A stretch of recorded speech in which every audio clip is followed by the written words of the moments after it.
What's going on, everybody? Welcome into the Blazers Uprise postgame show presented by Bet Online. The Blazers tonight get a 124-118 win over the Minnesota Timberwolves after some clutch fourth quarter defense, which saw them giving up only 8 points in the final 5 minutes after they had struggled on that end.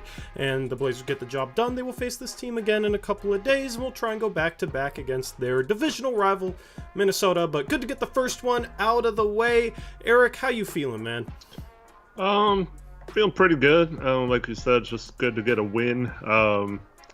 Could have been very ugly if we lost this game, I think, just in terms of body language and momentum and all that stuff. So I thought winning the game was the most important thing, as always. And wasn't really happy with the defense overall, but they made enough stops when it mattered, I guess, to get it done. Yep, absolutely. Dame has 36, Ant has 31. The Blazers backcourt combines for 67 points. Phenomenal outing from both the Blazers guards. Before we jump into our post-game show, let us thank our sponsor, Bet Online. You can use promo code BELIEVE to receive 50% rewards over on Bet Online. Parlays, live betting action during games, picking the spread before a game. The Blazers were 5.5 point favorites going into this one. They end up winning by 6. Kevin Calabro had a joke at the end of this that Dame was going to dunk on his own hoop to ruin Vegas. Pretty sharp by Calabro there. But shout out to Bet Online. Use promo code BELIEVE and you can receive 50% rewards. And that's after last game when they tied the spread. It was a push. Yeah. Lots of close spread games for the Blazers. So anyway, man, just happy overall to get this win. There were some struggles in this game for sure. There were some good moments. We're going to have it all broken down for you guys. This is going to be our first stream with coded player cards. So we'll be able to jump into those right off the bat and kind of show you guys stats and that sort of thing. So I'm looking forward to doing that tonight for the first time ever. And this was a game that I thought the Blazers needed to get, man. It didn't matter how pretty or how ugly it was. They needed to get this win against a Western Conference team that they could be battling for seeding later on in the year. Being able to get wins against divisional opponents matters, especially for tiebreakers as well. They just lost to Denver, so that was a tough one, but they come back and beat Minnesota, and if they can beat them tomorrow, should be looking in pretty good position to win that tiebreaker. So these games matter a ton. This game will matter at the end of the year. So although it wasn't pretty defensively, they gave up 39 in the second quarter. There were a lot of defensive breakdowns. At least offensively, this team is clicking. Dame's clicking. Ant had a good game next to Dame after struggling last game. Yusuf Nurkic, I think, has been playing solidly lately. Drew Eubanks had a couple nice dunks. Offensively, this team looks real good right now. Defensively, still a work in progress, but it was nice to see them finally win a game, clutching up in the final 5 minutes of a game on the defensive end, only giving up 8 points. Yeah, for sure. Got a little lucky with that offensive foul there on Jeremy Grant, I guess. But, I mean, the game, we were already up a few at that point. But the Wolves got really sloppy with the ball in the second half, much like we usually do. So it was nice to see another team kind of blow it with turnovers because I think they shot over 50% from the field and 40% from the three-point line, if I'm not mistaken. Yeah, 54 and 43. So, and they got to the line 24 times. So it's not like we were stopping them from making shots much in this game. I think their turnovers, and they were kind of unforced turnovers. There was 4 that I could think of in the second half, 2 lobs to Rudy Gobert. That one was over his head, one was kind of high and fast, and he couldn't hold on to it. And then another couple, they tried to throw ahead to Ant one time, and he lost the ball out of bounds. And then they tried to throw ahead to Kyle Anderson, and he couldn't come up with the ball. So, they were fortunate that the Wolves were turning the ball over because they don't normally create a lot of turnovers. They did what they had to do to win. That's all that really matters. Yeah. We'll, of course, break down the struggles and the good things. Even in wins, we'll break down where this team can improve, as always. But, yeah, definitely nice to get the win. Honestly, man, Minnesota is a team that just feels off. Their execution down the stretch was terrible, I thought. I thought there were possessions where they probably should have scored. Gobert, if he can just catch a pass. Anthony Edwards, if he could throw a lob pass to Gobert. We talked about that on a previous stream about, you brought up that Anthony Edwards and Rudy Gobert have no chemistry, and I think you saw that on that final turnover for the Timberwolves there. So, some of it was, I think, Minnesota just not gelling, man. Not being on the same page, not executing well. They haven't executed well all year. But you got to give some credit to the Blazers' defense. I thought they played with a little bit of urgency late in the game. They definitely didn't want to lose another close game. They've had a bunch of tough losses in the past 2-3 weeks. So I thought they played harder down the stretch, and they made the big plays when it counted. Yeah, and to your point about winning against divisional, with how close we've talked about the West being and all that, only a couple games separating, several seeds, whether it's the play-in or home court advantage, there's going to be some major repercussions from tiebreakers. So that's why it was so devastating to lose that game against Denver the other night. But yeah, if you can get this game and now you have a chance to go up 2-0 on another division rival, I think if you can go and take care of business, that should set us up well when it comes to battling these teams up later in the season. Yep, absolutely. Let's start with the positives, okay? The positives were the offensive end, obviously. You score 124 points against Rudy Gobert Timberwolves team. Unfortunately for the Timberwolves, Rudy Gobert hasn't really led to their defense being better. They've still kind of struggled, and Rudy Gobert's a good defensive player, but Damian Lillard's always given him fits, always been able to have big nights on him because he pulls Gobert away from the rim and then beats him to the backboard.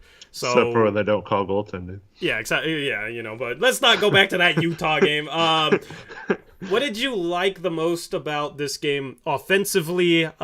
Just was, our guards made plays, but what'd you think of the overall offensive performance?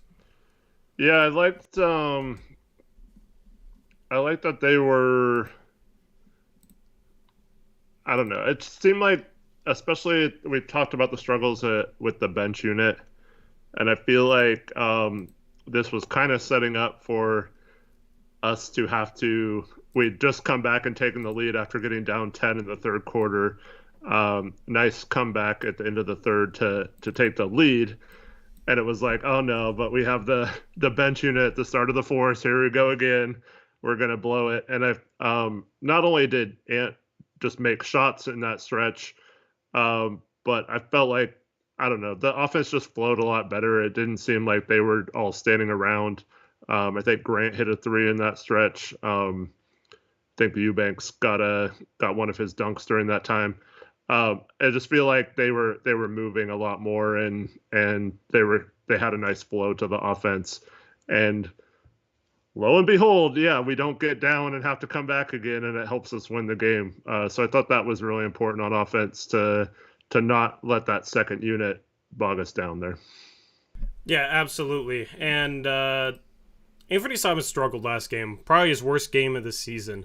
And he was the post-game the post-game encore interview after this one, and he talked about how he wanted to be aggressive after his performance last game, and he stepped up and hit big-time shots, had a big second quarter, which kept the Blazers in this game. 31 points for him, 3 boards, an assist on 13 for 22 from the field, 5 for 10 from 3. Didn't get to the line at all, but still a very efficient performance from him. Nice to see that 3-ball go down. Nice to see him knock down some shots, especially in a game where Dame had it going as well. It was nice to get both these guys rolling. When both these guys are rolling, the Blazers are hard to beat because they're going to have 120, 125 points, especially when you got Jeremy Grant making timely buckets for the Blazers as well. It would have been nice to have a blowout with these two guys playing this well. If they just played better defense in the first half, it would have been a blowout. But still, I mean, that's what you count on. And that's why I'm happy with this team's direction, is because you have two high-end guards that I would take over maybe any backcourt in the league right now.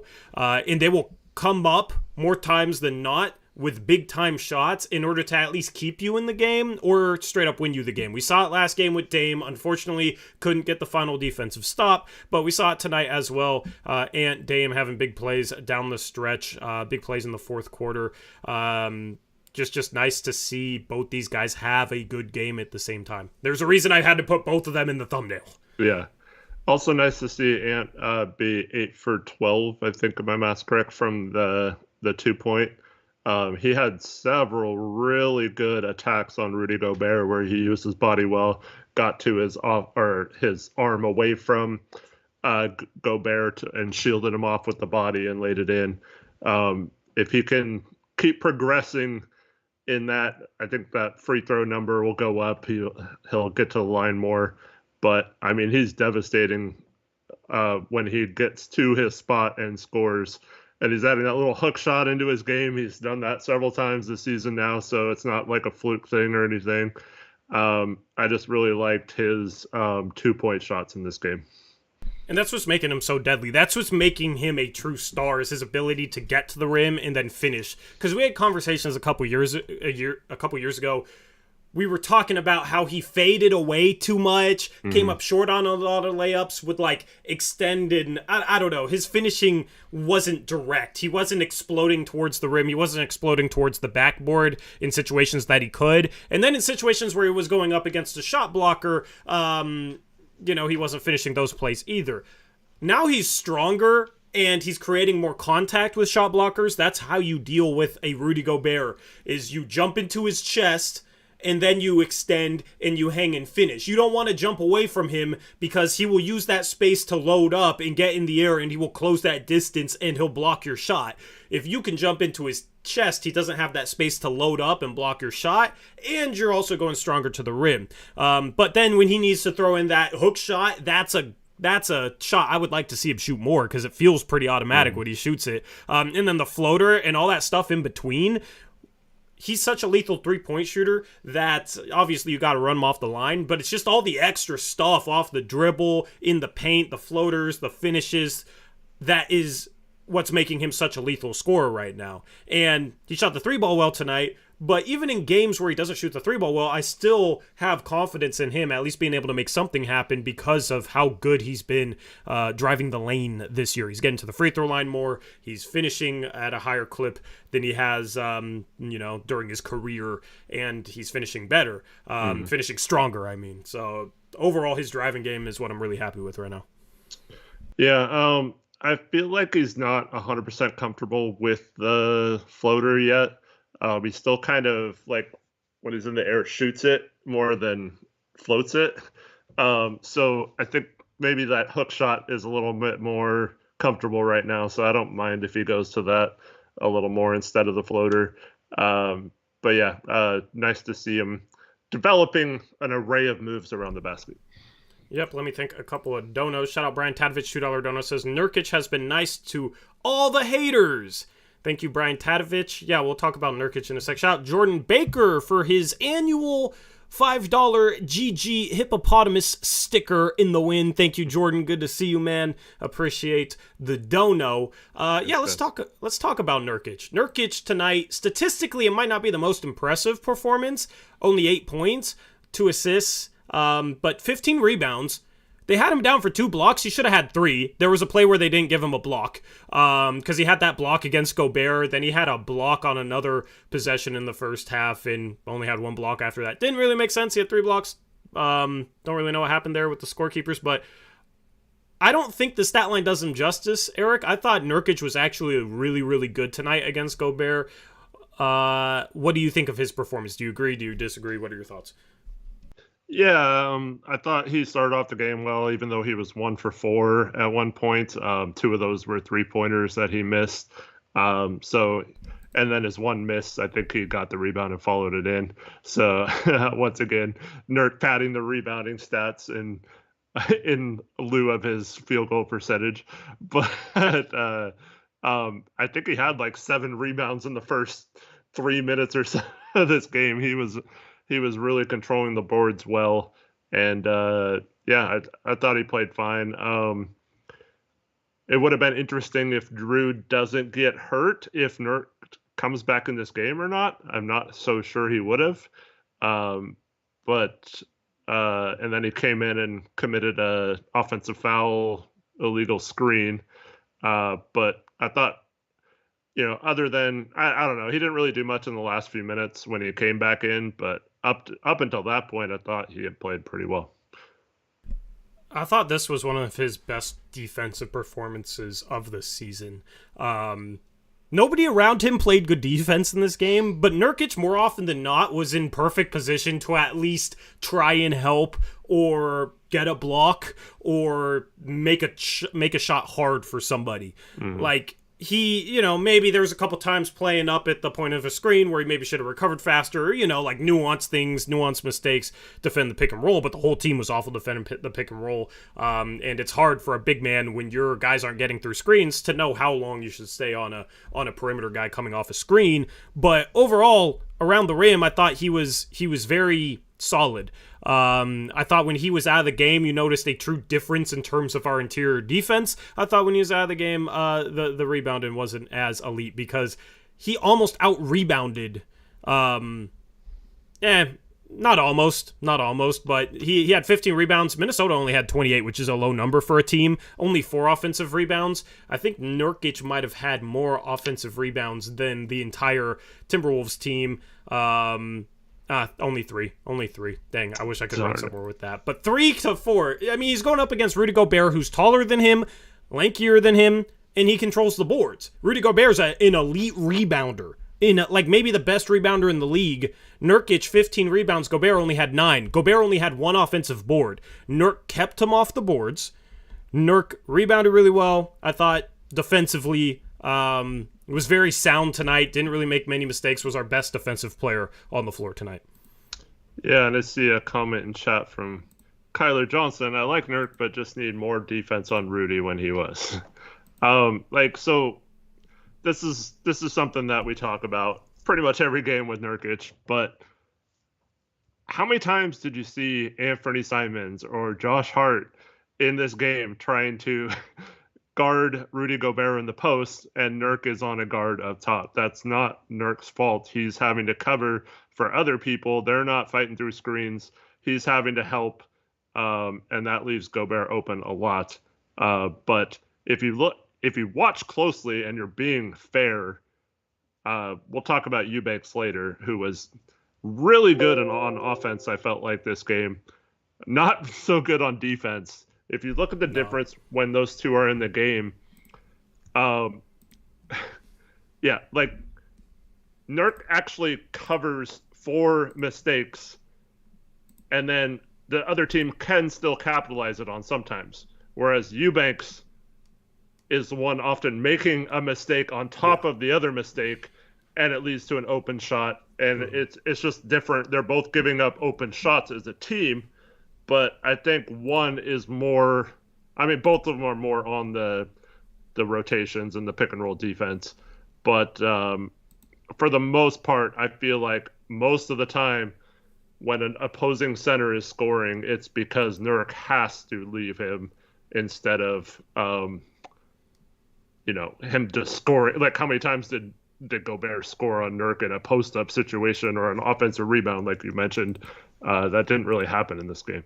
Yeah, you can't just go and look at how many points the opposing center had and then blame it on Nurkic. You can go to NBA.com, look up box scores, and click on specific stats. You can see all the shots that Rudy Gobert made, and you can break it down that way. I love to do that after games. But there was a stretch, as far as Eubanks goes, there was a stretch where he had that huge dunk, right? Finished well, 5 for 5. Like, offensively, he was good. Finished strong, had that nice little hop step off a pick and roll into a dunk, which was nice. Offensively, he was fine. Defensively, there was a stretch where he made 3 mistakes in 3 straight possessions, and it was also when he got hurt. So maybe, the third play was because he was hurt or whatever. He had that huge dunk that I think he ended up bleeding on or whatever the deal was. But during that stretch, he also had 3 straight possessions where he made a defensive mistake, and it led to Gobert being able to get stuff out around the rim. I think one of the plays he ended up getting fouled on. But Nurkic is better positionally than Eubanks, and he's a bigger body. So Nurkic is just more of a presence. yes, Eubanks might block more shots, but it's normally plays in space or somebody like coming right at him, whereas Nurkic off ball and then when guys attack generally is quicker to spots than Eubanks is, I think. And it doesn't result in as flashy of plays where Eubanks is covering all this ground because he's late and then might get a blocked shot or might give up a layup. But it's better. It's better because Nurkic, I'd rather have a defensive player who beats guys to a spot or meets guys 5 feet away from the rim than a center who's late and has to have a heroic block to save an open lay-in. Right? And I think that's kind of the difference between both these guys. And if he doesn't get the block, it's usually leading to an open lane or dunk. But yep, absolutely. But it's more flashy. He'll get 2 of those a game, and it'll impress people, and it's more visible than anything Nurkic does defensively, but it doesn't translate to good defense. Yeah. Another comment in chat from Big Ford Drip. This kind of ties into our conversation. Nurk is an amazing player, but the Blazers need a rim protector with rim in all capital letters. Okay, well, here's my question. Can I ask him a question first, Eric, and then I'll let you answer? Do you mean rim protector like a guy who blocks shots, or a rim protector in terms of a guy who doesn't let players get shots off around the rim as much? Which one of the two? That's my question. Go ahead. Well, and see, here's what I would say is rim protection is often useless if you don't have players that are stopping penetration on the perimeter. Yeah. And we've seen it time and time again, whether it's pick and roll or just isolation breakdowns. Guys are getting line drives right to the basket. You can be the best rim protector of all time if you have to get stuck every possession in a 2-on-1 situation where you either have to stay with your guy or you leave him and he gets a pass for a dunk or a lay-in. That's a very tough situation for any center. Now, sure, there are some maybe taller, lankier, more athletic centers that could maybe deflect some of those passes and be around the rim, get a few more blocks than Nurk does.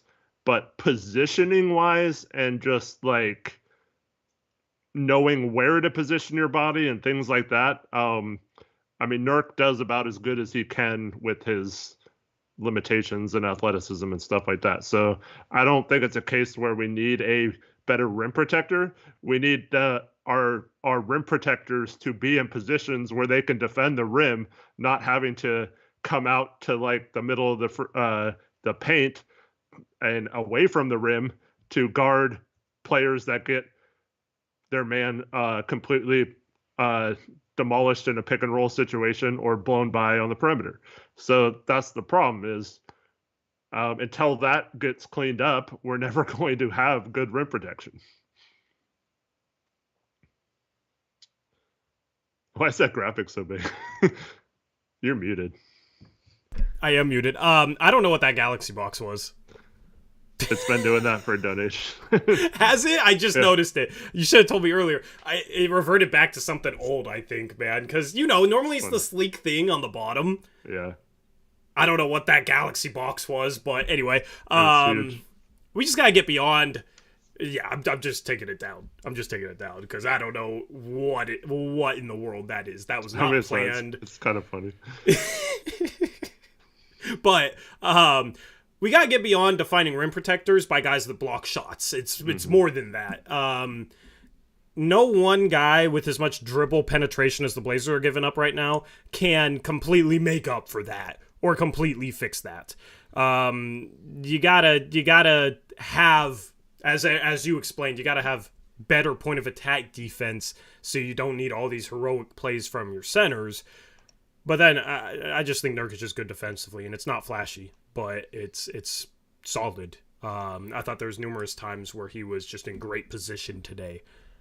We had the season after we went to the Western Conference Finals, we had the league leader in block shots and we're 28th in defense. I remember that season too. We were talking about how our defense was still better with Nurkic in the bubble because he didn't just chase blocks from a bad position. Like Nurkic rotates quickly. Like Nurkic is smarter defensively than I think a lot of people realize. He gets to spots quicker than people think. People think he's just slow and, plodding big man, traditional big, this sort of thing, so they don't think he gets to spots quickly. I think that's a misconception. I think he gets to spots faster than Eubanks. I think he got to spots faster than Whiteside, and instead of it being a block where maybe it goes out of bounds or the other team gets the ball or they give up an offensive rebound, it's he goes straight up, guy misses or guy has to kick out, and you take away the layup that way. But on a lot of misses, Nurkic is also grabbing the defensive board, which is better than a guy coming over late trying to block shots. So that's my whole point with rim protection is people just base it off, oh, look at that guy. He gets 2.5 blocks per game. He's a great rim protector. And that is all it is for some people. Mm-hmm. So I'm not saying specifically to anyone in chat talking about Nurkic's rim protection. I'm not saying that's you. I just see that too much. So there's more to rim protection, and I'd rather have a guy that's positionally sound than a guy that isn't and blocks more shots. And we used to have that debate all the time with Whiteside, and we had a direct comparison, and it was nice because I think a lot of people kind of realized during that bubble, oh, wow, having Nurkic defensively is better than a guy who blocks more shots because he's just more solid. And now it's been a while, so I feel like people have forgotten. So it was always nice to have that contrast in the bubble that year. Mm-hmm. But I mean, it would be nice to have like a super switchable athletic big, like a Bam or a Claxton or someone like that. It's just, I mean, those guys are kind of rare though. Yeah, but you got to think about it too. Is if big men are getting to spots quick enough, most guys aren't shooting against them because they're not able to get all the way to the rim, right? Like, sure, Gobert gets to spots quick. Andy Solinke, he still blocks a lot of shots, but, those guys are few and far between. Bigs that are late normally can block shots because guys are going up all the time because they're not there. So, rim protection and defense in general is very complicated and hard to analyze. That's why there's no one stat or two stats or advanced analytics that are super good in my opinion in terms of analyzing the defensive end. It's a lot easier to obviously analyze offense. Dame had 36 points today he made this percentage of shots. It's a lot easier to quantify that. So, we try and do our best to get all the way in depth on it, but it is definitely a challenge. Yeah. Maybe someday we'll have a better way to break down film, but yeah. I'm like, we'll watch the game maybe at that meet party that was announced January 2nd. We'll January be 2nd. Having a watch party live in person. If you want to come and talk to us about stuff like that, we can show you what we're seeing in the game from Nurk and Eubanks and that kind of stuff, and we can talk about it then. Yeah, that'll be fun. It'll be good to meet you guys. Yeah, January 2nd, Northeast Portland, Alberta. Abby, I'll have more information on tickets. You'll be able to get your way in at the door as well. So I'll have more information on that. It would be cool to watch a game with you guys and meet some of you. Anyway, let me thank some donations. Shout out Don and Jay Tor for the 250 rupee donation. Is that correct, Eric? Yeah, Indian rupees. Let's go. Yep. I'm getting better. He says, hello, big fan here. I wanted to... Don and Jay, what's up, man? It's been a minute since I've seen you. I know you're a big fan. Thank you. He says, I wanted to ask why we are so bad at closing quarters. We get so clumsy with the ball all the time and give it away. Is Chauncey at fault here? How would you suggest to fix them?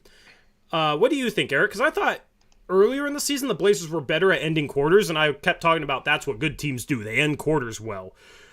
Lately, it hasn't been quite as good. Do you think it's bad, like Don and Jay thinks? Do you think it's just kind of, just the runs of a game?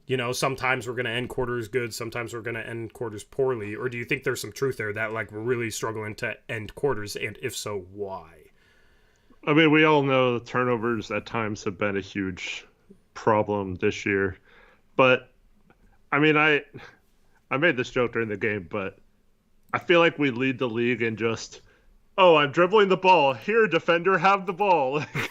Like, what's Chauncey supposed to do about that? Like, Jeremy Grant tonight is just dribbling the ball, and it just, like, he hands it to whoever's guarding him, you know? Like, dude, he beat Anfernee Edwards with his first step and then stopped. And that let Anfernee Edwards get a steal. It's like, if you kept going, you would have had a dunk. Instead, he, like, thought Anfernee Edwards was going to slide better, so he stopped. And then Anfernee Edwards was behind him, so he just ran through the ball. Like, it was a funny play. But, yeah, we have too many of those turnovers. And oftentimes, like, if Anthony's out of the game in the first quarter, like, he'll bring him back in for the last 30 seconds if we get a dead ball at, you know, and we're going to have a one possession or whatever. So, like, I don't know. I think Chauncey's doing as much as he can. It's tough because, like, I don't know. You can break down any end of quarter and with hindsight and say, like, should have done this, should have done that. But, I mean, outside, I think at the end of fourth quarters, he's been questionable this year. Obviously, we talked about, you know, the Denver game, and then there was a stretch of games earlier in the year with, like, Dallas and Brooklyn, and I felt like situationally at the end of the game he was bad, but I wouldn't say he's been good or bad necessarily with end of quarter stuff. I think the rest of the quarters 1 through 3 have been somewhat average. Yeah, the only quarter where we really ended poorly was the second quarter. We were up 63-59, and then we're down 66-65 going into halftime. Over the final 2 minutes, gave up 7 points, only scored 2. 7-2 run to end that quarter. Didn't end too well, but I will say this. We ended the third quarter really well. We were down double digits there in the third quarter, and we're down... let's see here, 89-82 with 3:16 left. Actually took the lead going into the fourth quarter, 94-92. So big run there. Looks like, if my math is correct, 12-3 run to end the quarter. And then the end of the game as well made a run there. Only 5 points only 8 points given up in the final 5 minutes, which was nice. But yeah, I think there's games where we do struggle, but I think it correlates more with we'll build a lead in the middle of a quarter, right, before the starters come out of the game. Like, Ant will get a rhythm, or Dame will get a rhythm, Jeremy Grant will get a rhythm, and we'll start building a lead or, you know, coming back in the middle of the quarter.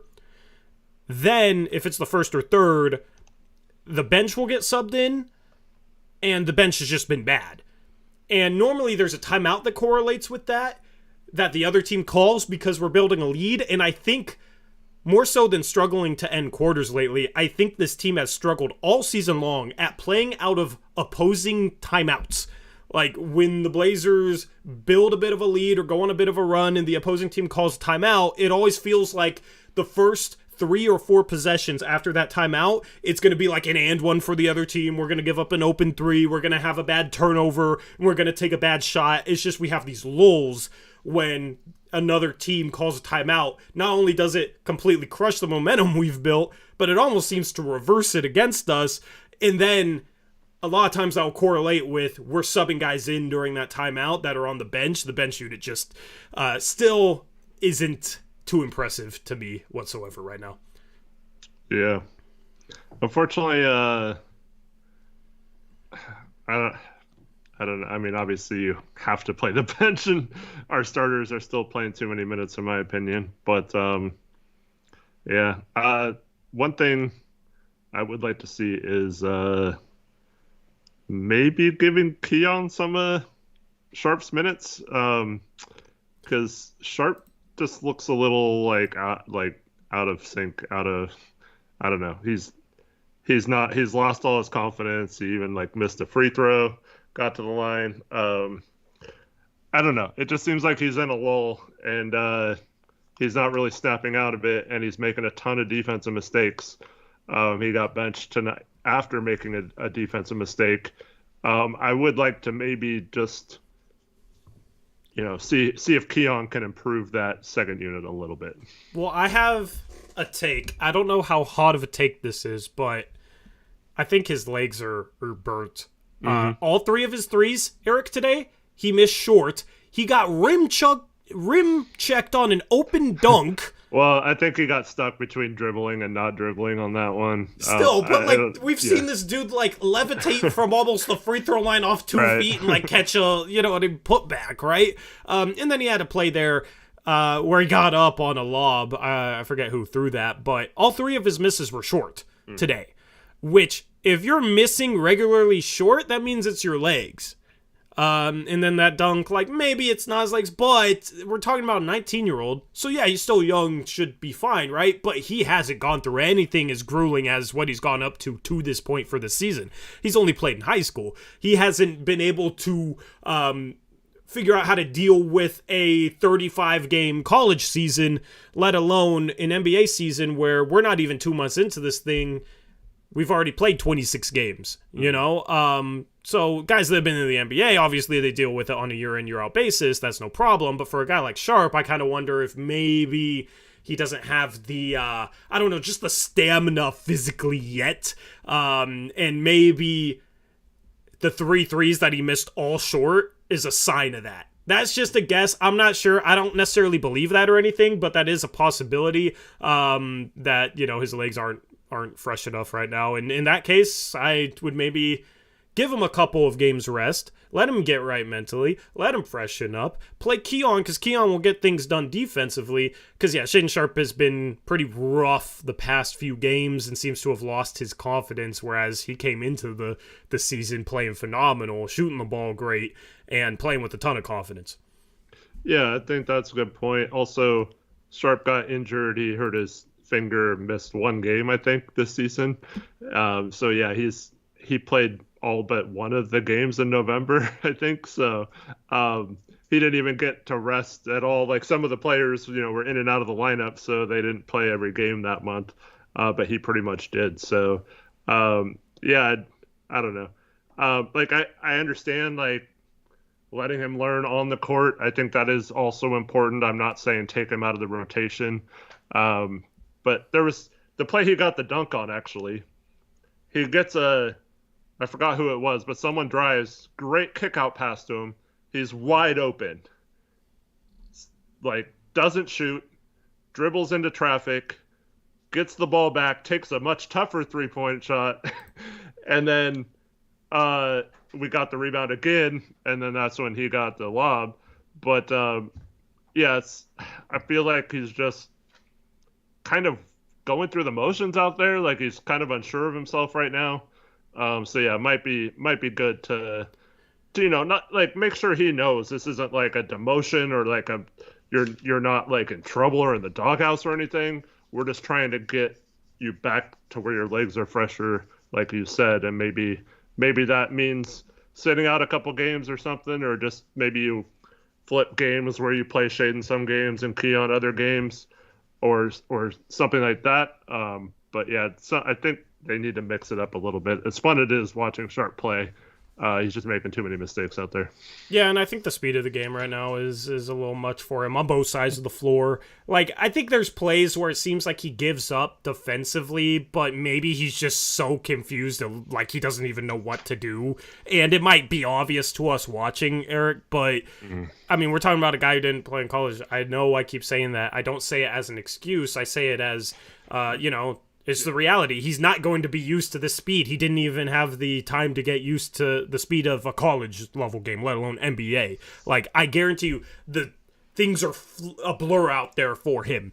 Things are a blur. Well, because, dude, like, I talked to people, and I played, and even when you get to, like, community college ball or D2, right, and people think that level of basketball is trash and whatever, still, like, most people that play in high school, they're good high school players. They go to your, local gym and they would be the best player on the floor with all the average Joes, right? But if you put them in a D2 game, it's a blur to them.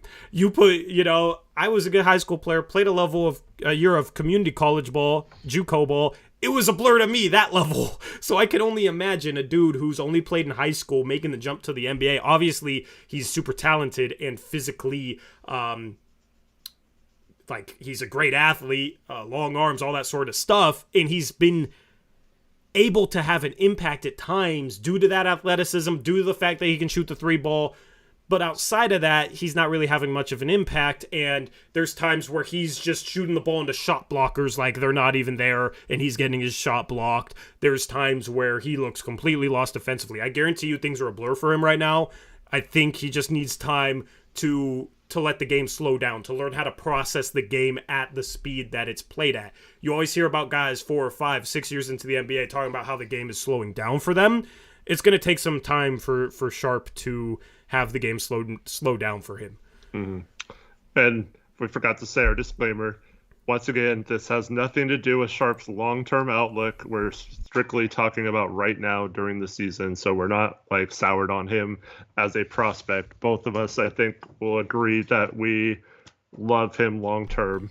Yeah, it's all short-term stuff because he's playing. Yeah, but I don't know. I'm starting to think that it might have been the worst thing for him to have early success in the NBA. It almost like came too easy at the beginning, and maybe he kind of felt like, oh, like this is easy, like I don't. Okay, sorry, I don't mean to cut you off. I just don't agree. I'm not saying it's like a bad thing. Like obviously we needed him earlier in the season because our bench problems would have been even worse right now if he didn't have hot shooting stretches earlier in the year. But like, I don't know. It felt like, especially defensively, he's just like early in the season, he was keeping guys in front of him, doing all those things. Now he's just like, he can't even stay in front of anyone at this point. And some of that might be the legs you're talking about, but I feel like he just kind of like, once he started struggling, it's like messing with his head. Whereas if he would have started off bad, but then got better as it went, just like our defense. I think we'd be looking at it a lot differently right now. Yeah. Well, also, Eric, people talk about the rookie wall, and there's a comment in chat saying Mathurin has hit the rookie wall. I think part of the rookie wall is you're not playing with as much adrenaline as you did at the start of the season. Because as a rookie, being new to the league, you're going to have a ton of adrenaline playing on that stage, highest level. I guarantee you, he had a ton of adrenaline that was helping him out defensively, helping him slide his feet better. Now it's, you don't have as much adrenaline and you have tired legs. Okay, well, how do you still play good defense? He hasn't been able to figure that out yet. So he's struggling. Plus, he makes a bunch of he gets lost because I think the game's a blur on top of it as well. So this is just part of the growth process where he has a ton of time to figure this stuff out. I'm at the point where I don't know if we should plan on playing him in the playoffs, assuming we make it there. I think every team shortens up their rotation in the playoffs. The playoff rotation is different than the regular season rotation. I'm okay still giving him 12 to 15 minutes a game or so right now, but with the way he's playing, I wouldn't want to see him play in the playoffs. Hopefully you have Gary Payton II at some point, and that makes that easier, and maybe you make a trade around the deadline, but you still play him for his development, but when it comes to playoffs, you got to win playoff games, obviously, at all costs, and you play Dame and Ant 40, 42 minutes a game or whatever instead of 36, right? It's do or die time at that point, so I think that'll be a conversation later in the season. But for some positivity, there was a stretch there in the second half where he didn't even make a specific play, but he contributed to plays being made. There was one defensive possession where Ant got switched on to Gobert, and Shane Sharpe was guarding the opposite corner. Ant fronted Gobert, which is what you got to do. You can't just let him throw it in straight into Gobert. But Shane Sharpe was in perfect position behind that, because when you're fronting the post and you're mismatched, the guy guarding the opposite corner needs to have a foot in the paint so that if they throw it over the top of the defender fronting the post, he can come and steal it or disrupt it or help.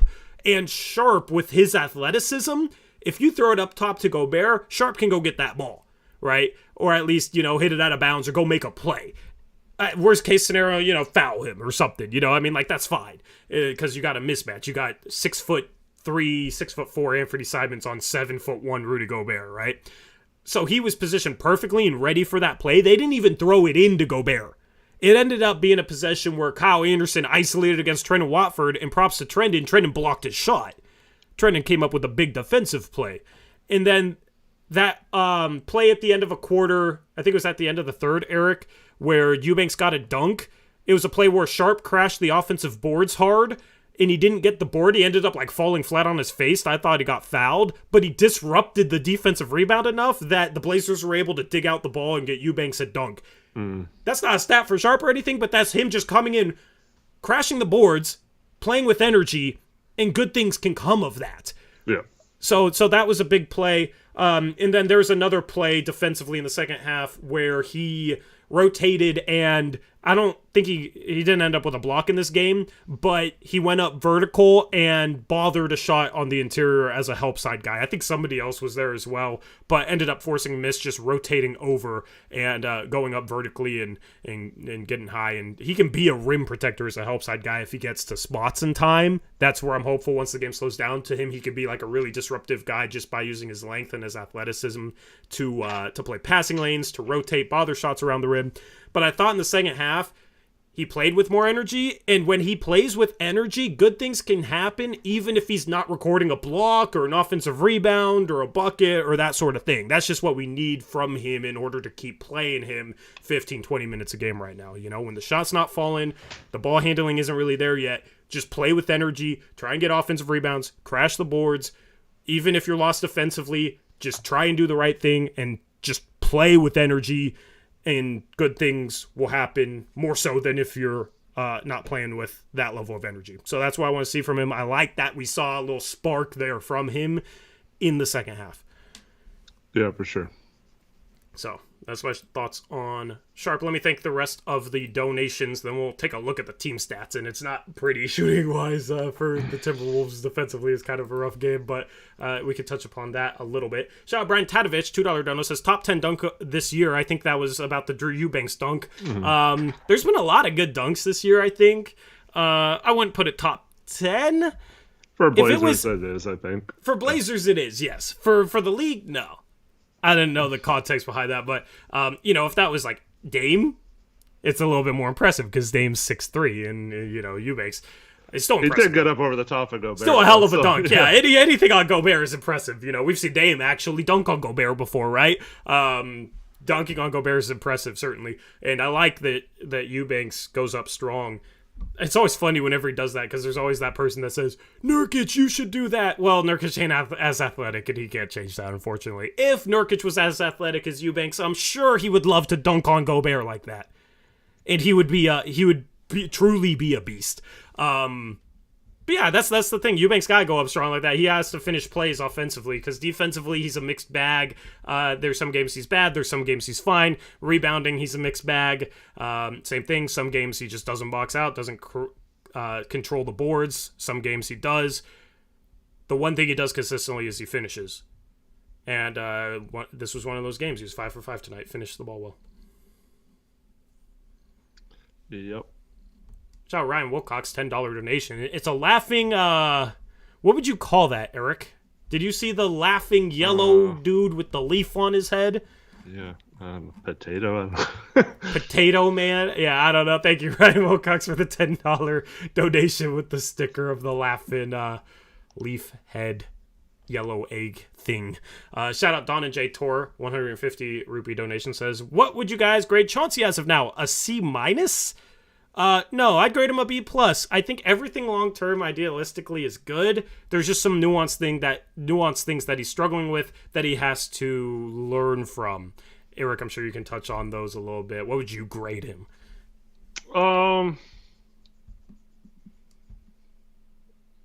Yeah, I think he's... I don't know. I think he's comfortably C+, B-. They're just... I feel like he knows all the right things to do. I still think he's having trouble having it translate to the court. Still don't like some of his lineup decisions. Still don't like some of his defensive assignment matchup stuff. Had this game with Grant on D-Lo most of the game. So yeah, don't get that kind of stuff, but I think he's doing a good job with a lot of other things too, kind of counteract some of that stuff. Yeah. I don't know, man, but we're 14-12. Very hard. Like, I don't analyze coaching based off results. But at the same time, like, I feel like there's always something we could focus on where it's like, why the hell is he doing this? You know what I mean? In the general scheme of things, though, I think he's done a solid job. He doesn't really have any defensive players that I would trust guarding on ball right now. Like Hart, we've been talking about him guarding more guards, but he's been on the injury report with ankle stuff and looked like he tweaked it a little bit today, and he struggled on ball today, in my opinion. He doesn't, have that lockdown guy that he can put up against guards. So yeah, I still don't think he should put Grant there because I'd rather have Grant in help side situation. But I don't know. The general scheme of things, I think he's doing a fine job, especially offensively. The ball movement is so much better than we've seen in previous seasons. Sure, you got ISO heavy at times, but I think you have a right mix offensively of ball movement and of Dame and Ant taking over when they need to. He gives them that freedom, but also encourages them to play a better style of basketball. So offensively, I don't really have any complaints. Sure, maybe there's a set here that I'd like to see or a set there, but he's getting it done on the offensive end, and then defensively, I wouldn't say he's been bad. I wouldn't say he's been good. He's just been kind of eh. So I think, good and combines to B+, right? That's my math. All right. Travis M says, I think they're trying to keep Damian Simons off those guards or top scorers, so it's up to Hart or Grant to guard them. I have no problem if Hart's guarding them. Well, let me just say this. Let me take a couple dodos. I want to talk about Dame in his defense, and we haven't looked at his player card yet. Yeah. Well, can I make a point real quick about that? Go ahead. Yeah. I think it was at least 3 times today. Anfernee Simons under the basket as our rim protection got fouled someone on a drive for an and one, right? So that's the problem we're having with, if you want to keep Dame and Ant off guards and off the perimeter, that means they're in those positions where they're having to guard Rudy Gobert or they're having to take a driver down the lane.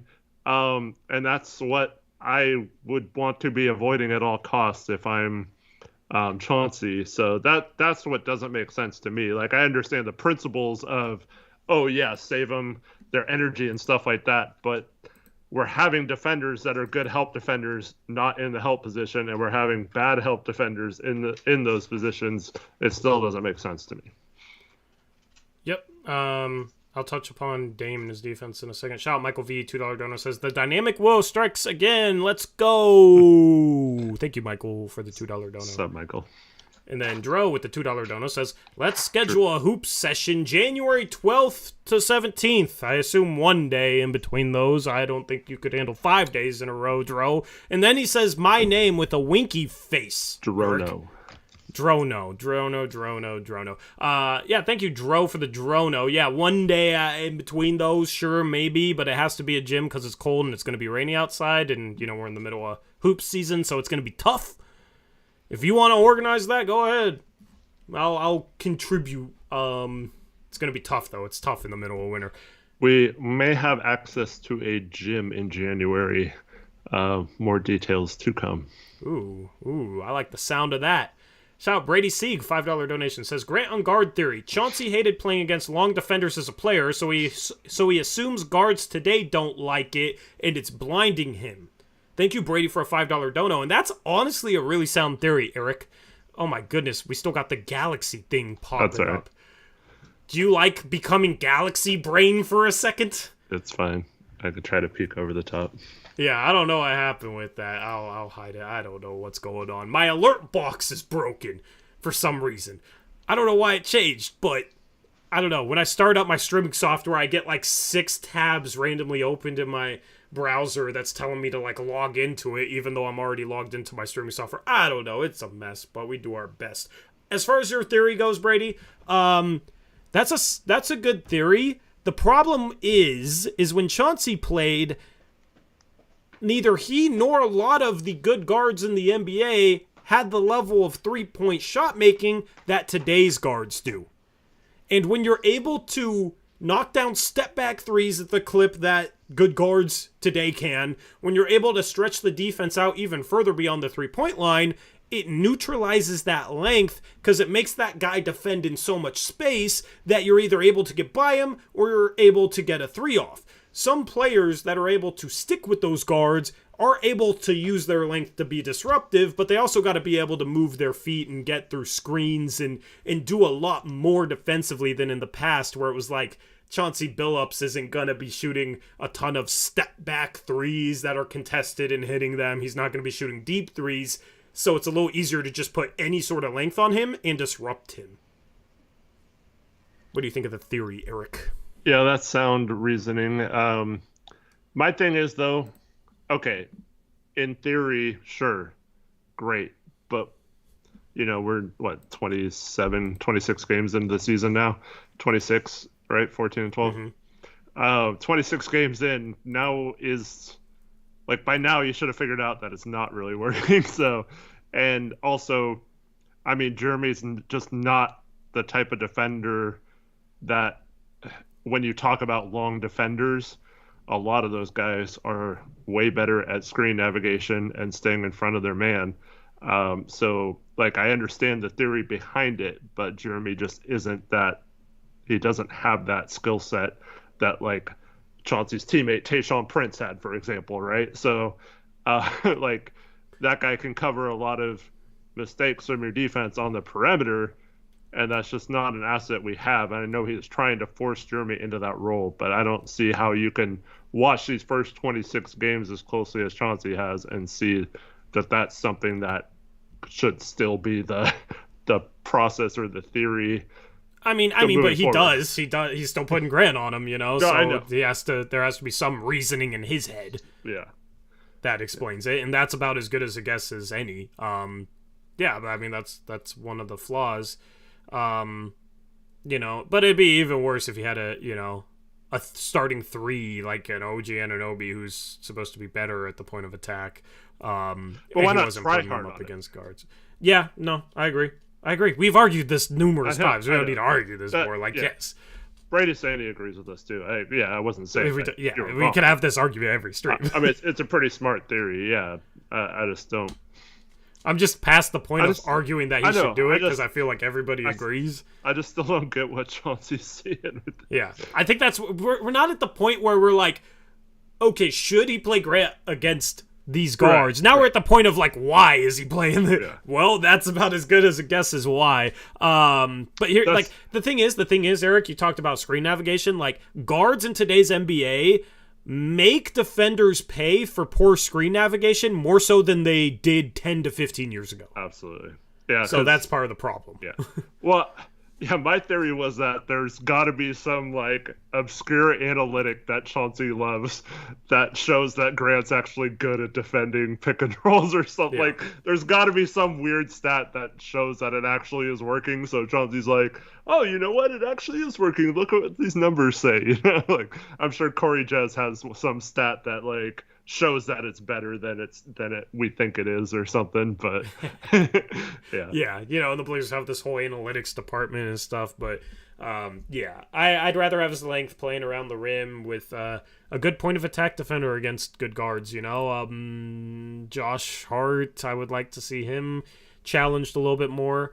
But also, I have another thing I want to talk about. Let me finish up reading the donos. With Michael V, a $2 dono says, convince me not to want Kyle Anderson and Naz Reid. I cannot convince you not to want Naz Reid because I love Naz Reid. And Naz Reid was, I thought Naz Reid had good minutes tonight. Eric, he was 6 for 12 in 14 minutes, 3 for 3 from the line, 15 points, 2 blocks, a steal. He was a minus 17 in 14 minutes, but I don't think that was necessarily because of him. I don't know. I like Naz Reid. I like Naz Reid a lot. I've talked about him numerous times. Yeah, I'm not as high on him as you, but I could definitely see the intrigue, and I think he would help us.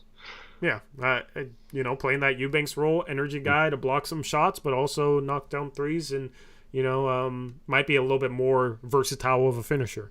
But then Kyle Anderson, I don't know why you'd want Kyle Anderson. Yeah, he had a nice game today, 14.7 rebounds, 6 assists, 5 for 9 from the field. He's basically, Eric, you know who Kyle Anderson is? He's a taller but much slower / much less energetic version of Josh Hart. He doesn't make like all the hustle plays that Josh Hart makes. He's nowhere near as quick as Josh Hart. But he like kind of plays the same way. Like okay 3-point shooter, but barely shoots threes.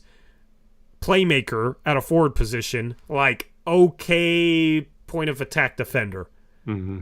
And can like drive in and do those little Euro steps. Like, yeah, he's basically kind of a poor man's version of Josh Hart, in my opinion. We don't need, a poor man's version of Josh Hart. We need shooters. I love Josh Hart.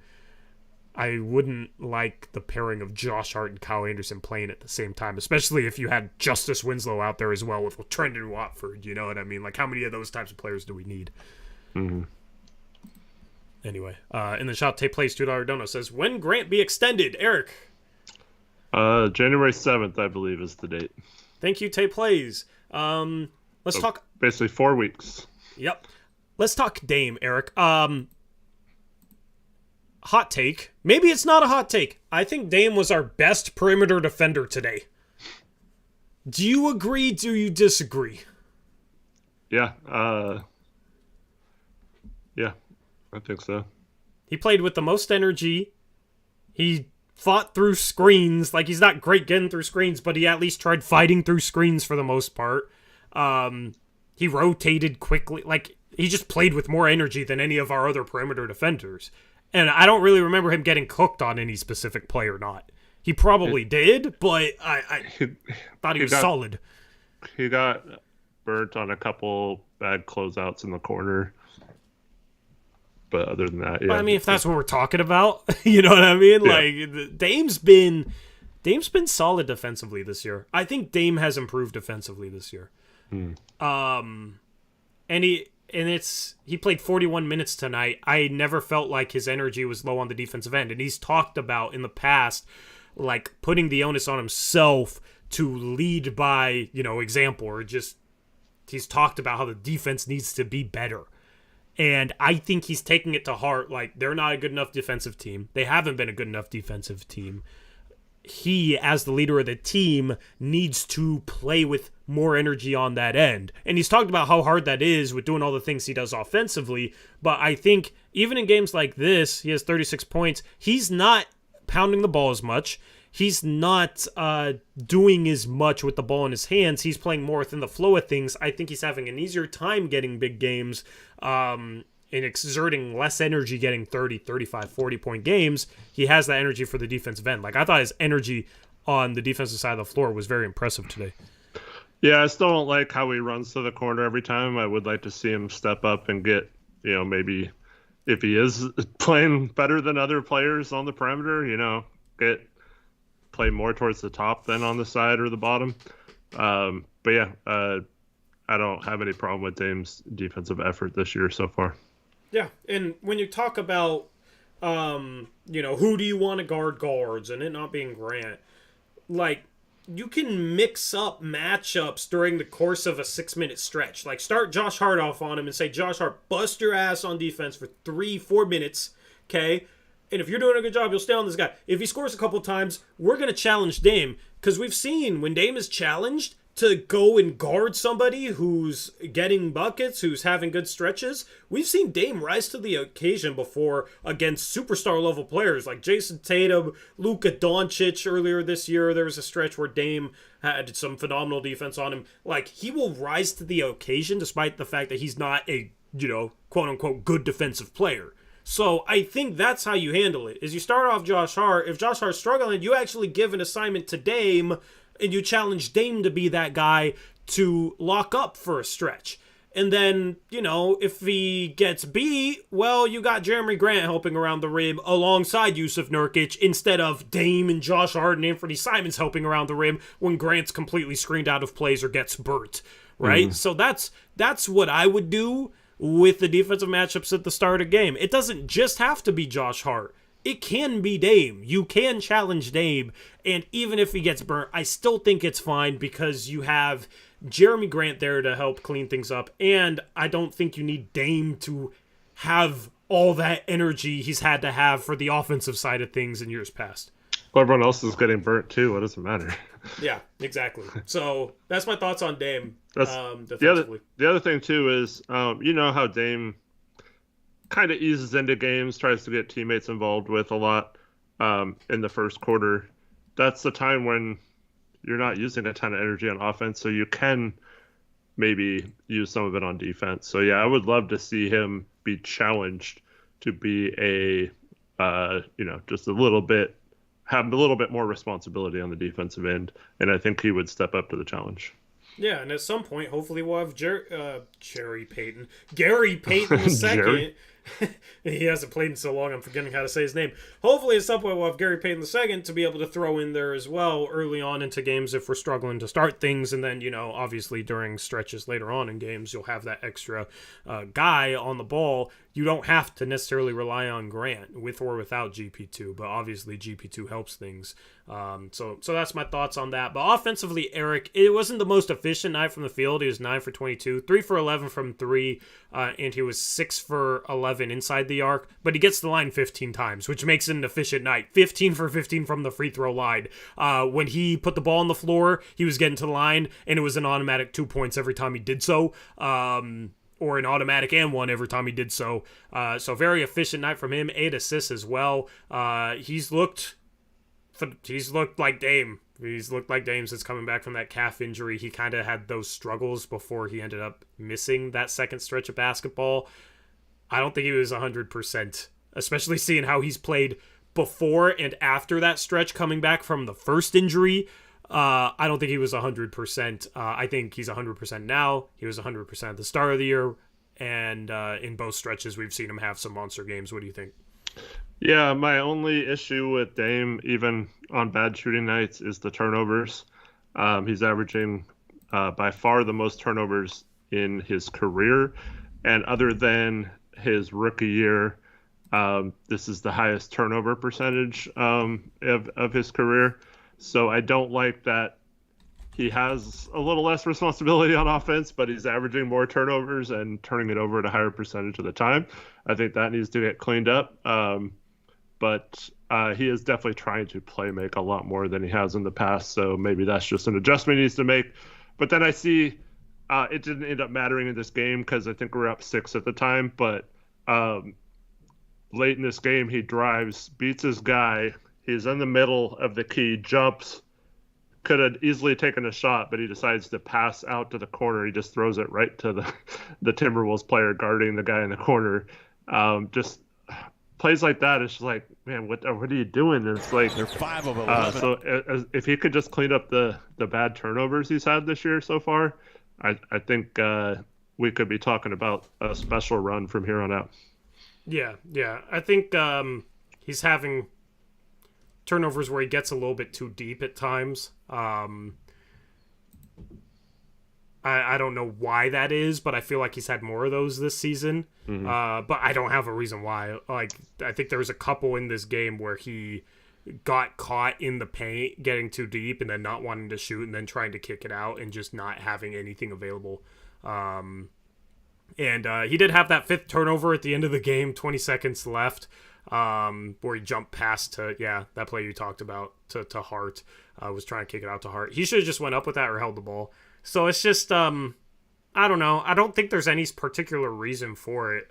I don't know why, man. And I hate not having a reason why something is different. So I'm literally searching here, watching back his turnovers right now, trying to just think about, okay, why is he turning the ball over more? It's just kind of random. I think a lot of them are when he gets in the paint and then instead of shooting, like in the past, I think a lot more of those shots are going up, or he's trying to go around a defender and finishing with we haven't seen any crazy layup packages from Dame. He either gets to the hoop or he passes a lot this year. Yeah. So maybe it's just a case where if he doesn't have a straight line drive to the hoop, he's thinking pass and trying to get teammates involved, which is fine. It's a good mindset to have. Just wish he would clean it up a little bit. Yep, absolutely. Yeah, he had a play where it should have been a kick ball on Naz Reid when he tried to split the pick and roll, dribbled it into Naz Reid's foot as it moved, and so that was one of his turnovers as well. One of them just a bad pass. So there's nothing in particular, but would like to see him clean it up still, though. Zach. Yeah. Well, that's the thing. Zach says, I know we all know the real reason is that he can't play make without Stotts. But that's the thing with him playing more within the flow of things is he's not sitting there dribbling the ball at the top of the key, looking at the defense, knowing where all his teammates are, and all of them are standing still. So, like, if he drives, he knows exactly where he can pass to or whatnot. Mm-hmm. He's playing more within the flow of things, which I think is a good thing. We've talked about that for a while. It's a good thing, but it's also harder because you're coming off a screen, you don't know exactly where guys are before you drive, and then if guys are cutting more, guys are moving more, you don't know exactly where your options or outlets are if you end up in traffic or you don't have time to make a read or whatever. It's a little bit more difficult in that regard. So I think that might be the best explanation for it, or the best guess, because that's really all it is at this point, because that is the one thing that's truly different from now, between now and previous years, is the offense is more fluid, there's more flow, there's more movement, there's more motion to it. But I could be completely wrong. I don't know. I can't answer everything, man. I try. But yeah, I thought Dame, I mean, even when he's missing shots, he just has such a huge impact on the game, and it's cool. Yep. Let's take a look at the team stats. 54% from the field for Minnesota, 44% from three, but they didn't shoot many, 10 for 23. They were 45 for 83 from the field, 35 for 60, Eric. 35 for 60 inside the arc, got to the line 24 times, made 18 free throws. This wasn't a good defensive game at all. It was good in the final 5 minutes. Before then, it was terrible. Yeah, just mistake after mistake. That's something we got to clean up. It's gotta. I don't know. There was a play in the second half where Josh Hart, like most people probably didn't even notice this, right? Josh Hart gets a foul up top on a pick and roll play, but he zoomed through the screen. He got through it, and I don't mind him fouling because he aggressively got through the screen. And I think they turned it over after the foul. It's just like, that's the kind of attitude I wish they would have right now. I feel like they're still letting the offense dictate what matchups they're going to get, and the Blazers are just letting them do it. And until someone steps up, I have a couple examples in my breakdown tonight of what I'm talking about. Until someone steps up and fights through those and shows some aggression. That's why I want to give Keon a chance, maybe. I feel like this is something that's going to keep plaguing them. Yeah, absolutely. The problem is, too, with them is Gobert's such a big target and such a good lob target that your pick and roll defense has to be, like, perfect in order to stop the guard and him. He's one of the best pick and roll rollers in the league, maybe the best pick and roll guy in the league, just because he's so freaking big, and he can also move. Like, he rolls quick. He is just a really, really big target. So you can't handle the ball outside of that. As a but lob threat, he's fine. But when you have a guy who can't catch the ball and make a play once he catches the ball, like at the free throw line, I don't think that's a good pick and roll threat. He's a good pick and roll threat paired with a good guard.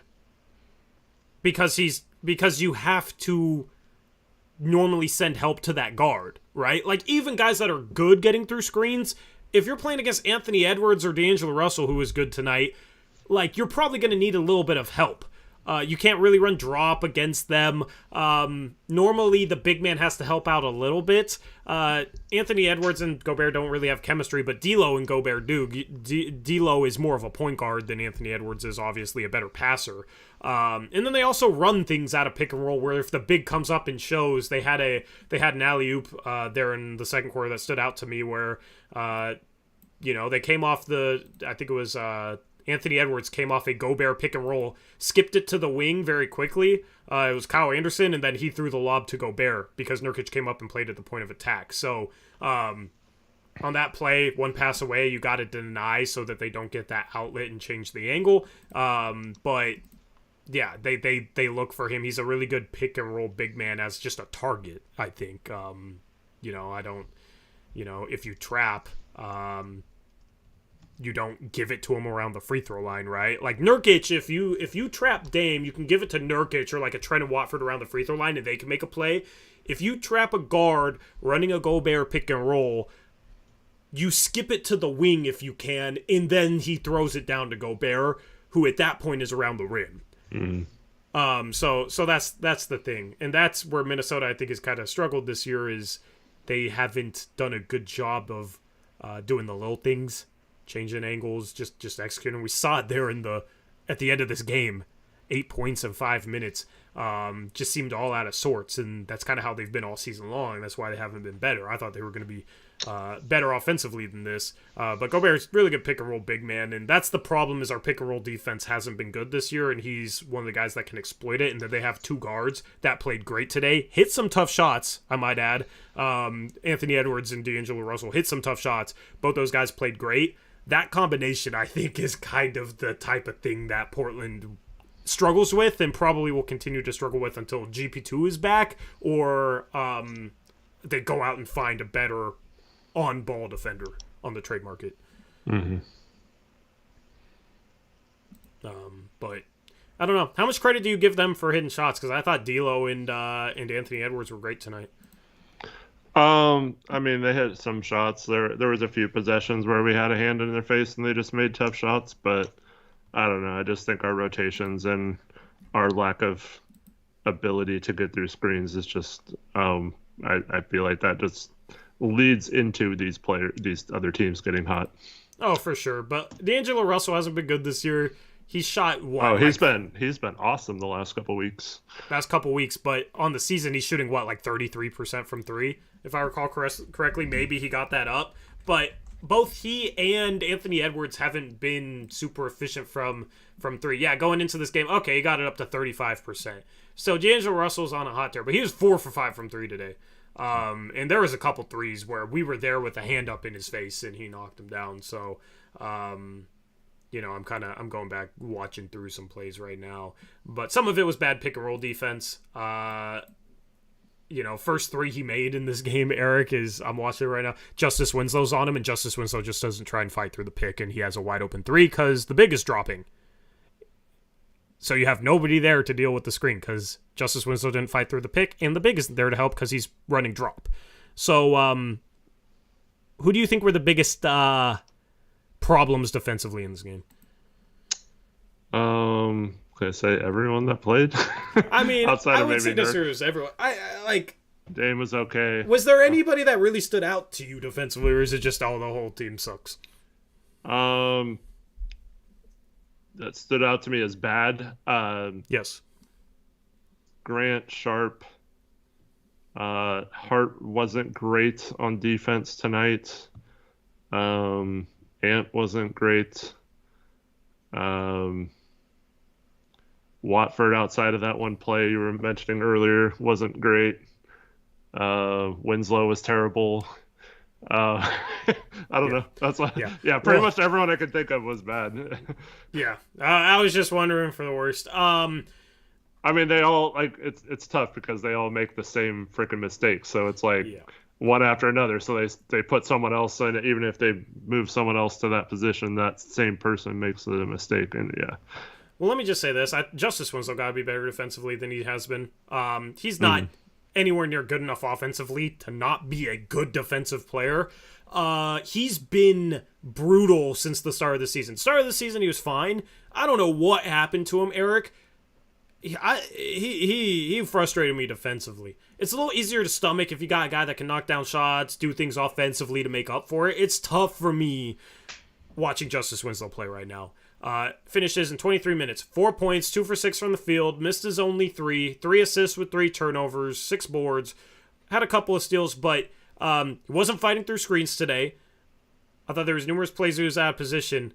I just remember a stretch there where almost every possession it was like, what is Justice doing defensively? He's either too far off his guy one pass away, or he's not fighting through the screen, or he's going under when he shouldn't, or it's a bunch of different things where he just doesn't seem to be mentally focused enough or just like know exactly what to do in certain situations, which is weird because when he came here last season, he was always in the right spot defensively, and he was very solid. And then at the start of this season, he was like that.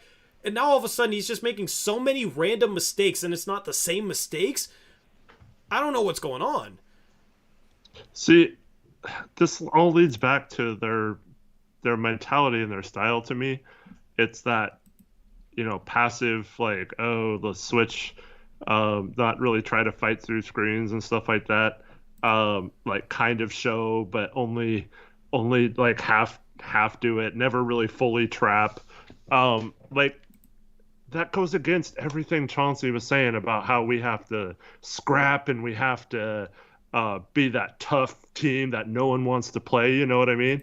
I feel like everyone wants to play us right now because we're back to just not fighting through screens and so yeah, it's Justice in particular not doing that as well, but I feel like that's like a team thing, and it's making me wonder if that's something that's by design or if Chauncey really doesn't want these guys fighting through screens, which I wouldn't understand at all. But this goes back to our coaching conversation from earlier and why I can't give him higher than a B-, because if you are truly holding players accountable and they're not doing what you want in terms of fighting through those screens and they're being lazy on defense and reaching at the last minute instead of getting in front of players like Justice did a few times tonight. I mentioned earlier Ant did the same thing. You have to hold everyone accountable, and you can't just hold players like Sharpe accountable, who we took out of the game right after he made a defensive mistake. So I know there's injuries, and they don't have Gary Payton, so there's not a lot of options, and they're all making mistakes, so you'd have to rotate them in and out a lot. But to me, when you watch someone like Justice just make a bunch of defensive mistakes, and he's still getting, 23 to 30 minutes a game, I have to wonder where the accountability is. Yeah. I mean, but as you said, with how many players are kind of struggling defensively, not really a whole lot I think you can do. It's not like you have many options. Greg Brown apparently is going back down to the G League right now. Yeah. Jabari Walker, of course, could play, but when he did play a little bit recently, he was rough defensively. Like, I thought he was going to be a little bit more ready than he's looked the past couple times he's played, but then again, he hasn't gotten much of a chance to really find any sort of rhythm or comfortability. Mm-hmm.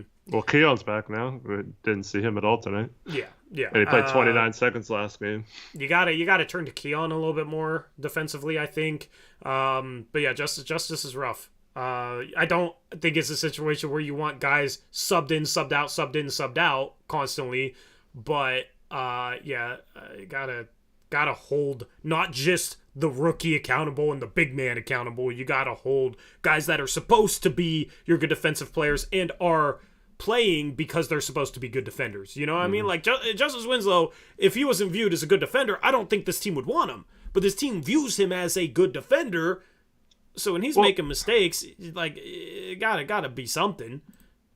That's what I don't understand. I mean, we heard all summer how they got Chauncey's guys in here now, Justice, Hart, Grant, you know what I mean? But none of them are, outside of that one play that I talked about with Hart, are fighting through picks or being scrappy or being aggressive on defense. It's like, well, why aren't they playing that way if that's what Chauncey wants? Yeah, I don't think Chauncey expected Justice to be this rough defensively. Yeah, but like I was saying, he's just... I mean, does he want him to not fight through a pick?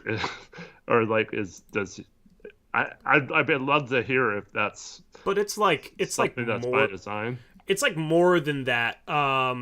There was the play where he was like too far off, one pass away, gave up a 3. There was the play where he pointed with Sharpe to switch, and then like the guy he was saying, the guy he was communicating that he wanted to switch onto just cut right in front of him. Justice called for the switch before, before like the crossing action even took place on that play. You know what play I'm talking about, Eric?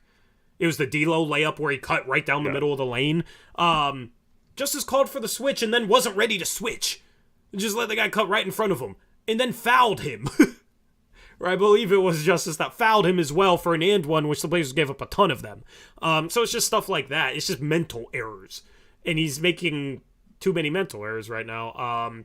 Don't think Chauncey really expected that. But yeah, at some point, throw Keon out there.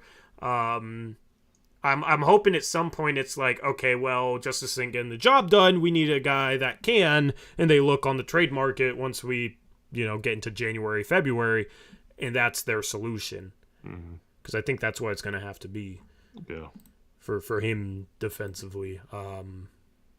Because, dude, I'm like, I try giving him a chance. People like to say I like to hate on him. I don't at all. I want him to knock down every 3 he takes. I want him to be a great defensive player. In the end, I want this team to win. I have nothing against Justice Winslow, despite people trying to make it out like I do.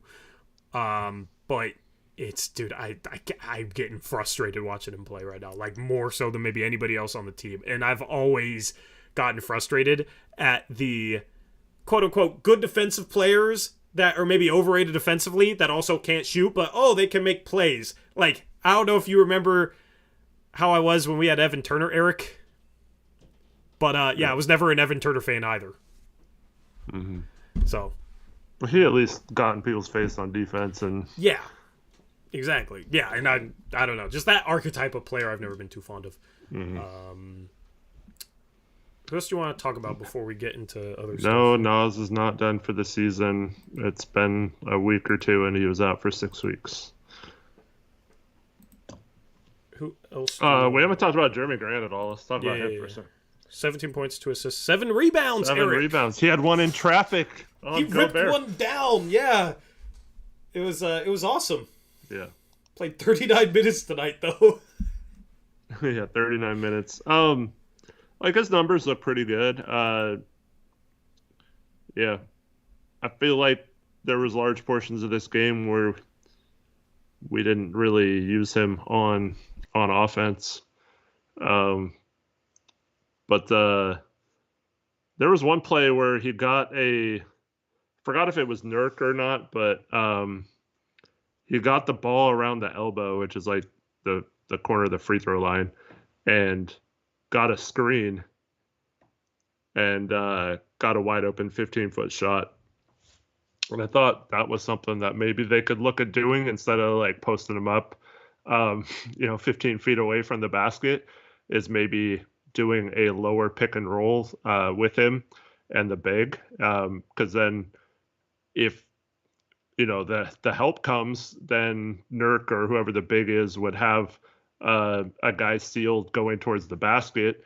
And if the help doesn't come, then like tonight, Grant ended up with a wide open shot with no one around him. So I think they could maybe see that play as something they could go to a lot more and exploit. But yeah, solid night from Grant, at least offensively. What about his defense? I mean, I still don't think it's his fault. But yeah, I can't wait to get to Brandt's breakdowns because I want to show this one play and the reason why I get so frustrated with Jeremy Grant on the ball.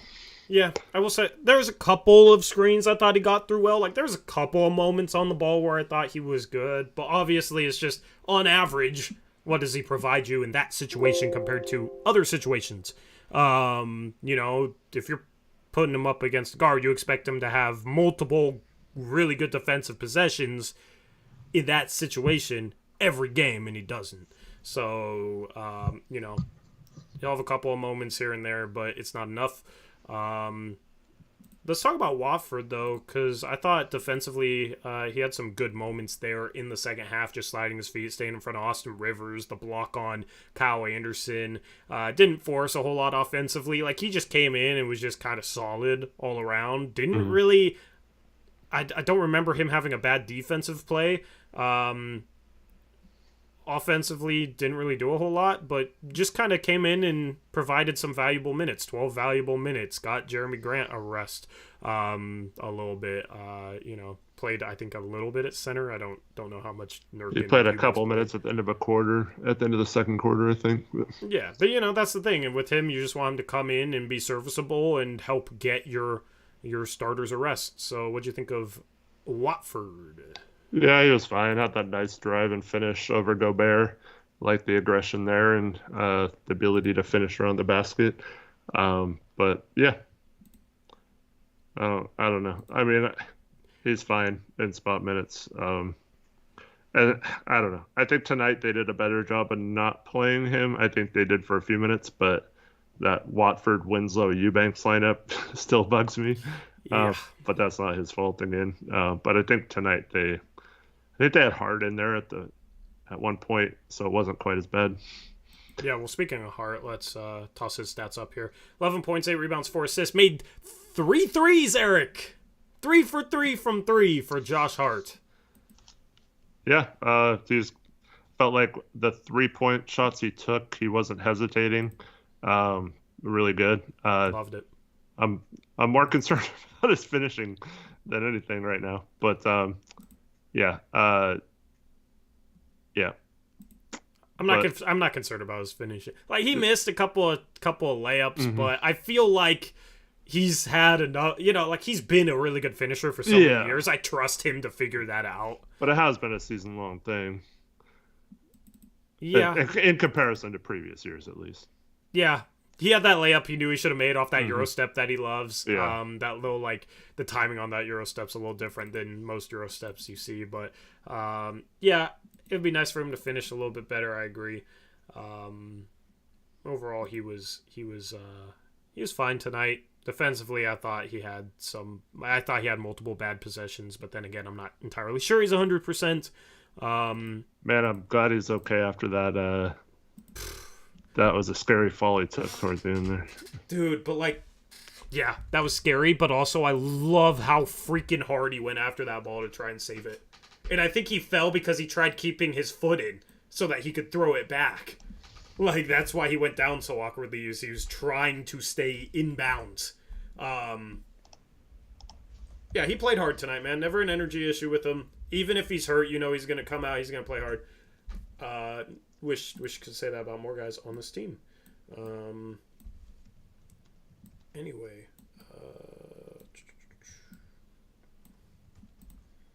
My mom got to meet Watford and Little tonight. Oh, as part of being a season ticket holder? Yeah, they had like a meet and greet after the game. That's cool. She said something to Watford about Blazers Uprise. Oh yeah.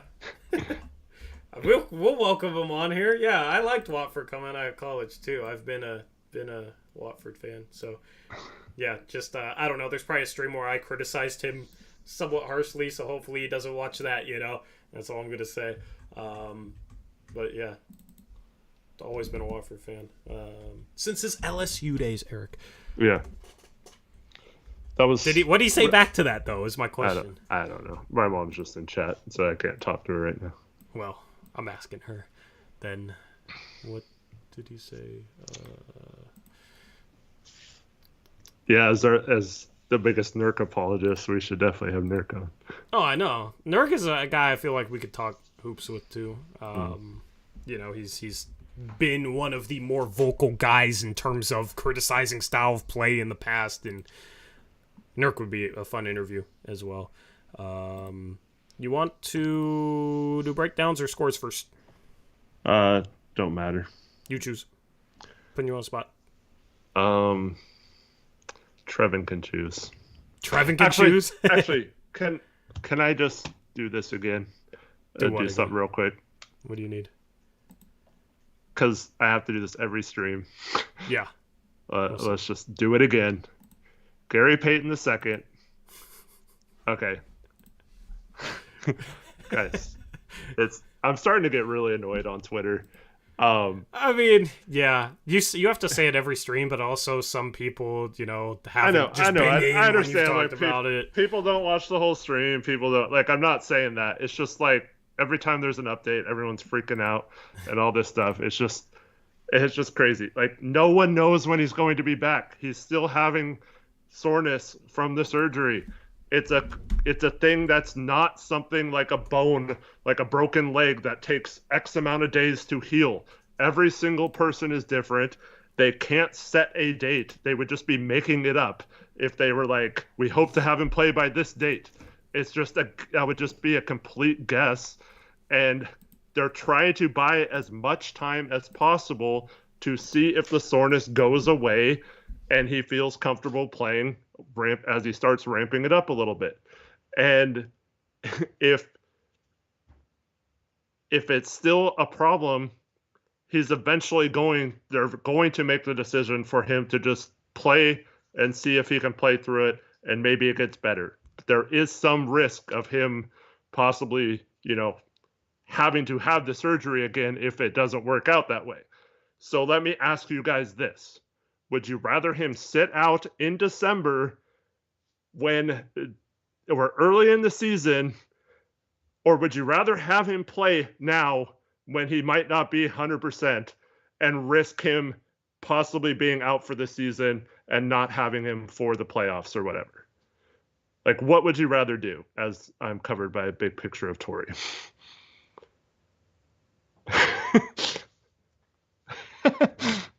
And you're muted. So where did that picture come from? I don't know. What in the world was that? I don't know. Stream's doing weird stuff today, guys. I don't know what the hell that was. You're trying to think. So yeah, I'm just trying to take your shine. Let's go. So here's the deal. They could let GP play. They could and risk that he isn't 100% and maybe has to have a surgery right now, or they can just keep saying, we'll check again in a week, we'll check it again in 2 weeks, and maybe by the end of that 2 weeks they bought enough time to where, oh, you know what, it's feeling better now we can go 100% and be ramped up.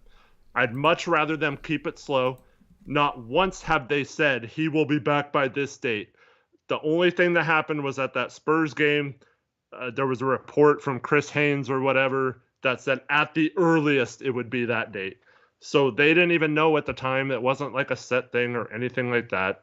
It's nothing to be worried about. Yes, it's frustrating. Yes, we all want Gary Payton out there, but it's not a case of where I think it's smart to push him back out there and play if he's not 100% right now. I mean, what's the point? We're doing fine without him. And he could be a huge boost to us later on, and we definitely need his defense in the playoffs. Yep, absolutely agree. And just for the record, I'm not like mad or annoyed with any of you. It's just like people just like panic every time, and like I dealt with like talking to people who were like freaking out earlier today, and yeah, like I'd much rather have Gary Payton late in the season and in the playoffs at 100% than have him play in December right now. Yep, absolutely agree. And the core injury is different for every person. And I am starting to think, looking back on it, because I got that response today too. Well, he has Dame and Nas to talk to about it, right? So like maybe they could share what they were feeling. Dame had a surgery in January or something. Mm-hmm. We didn't play him the whole season. He possibly could have tried, but we don't know how it would have reacted if he did try to come back last season.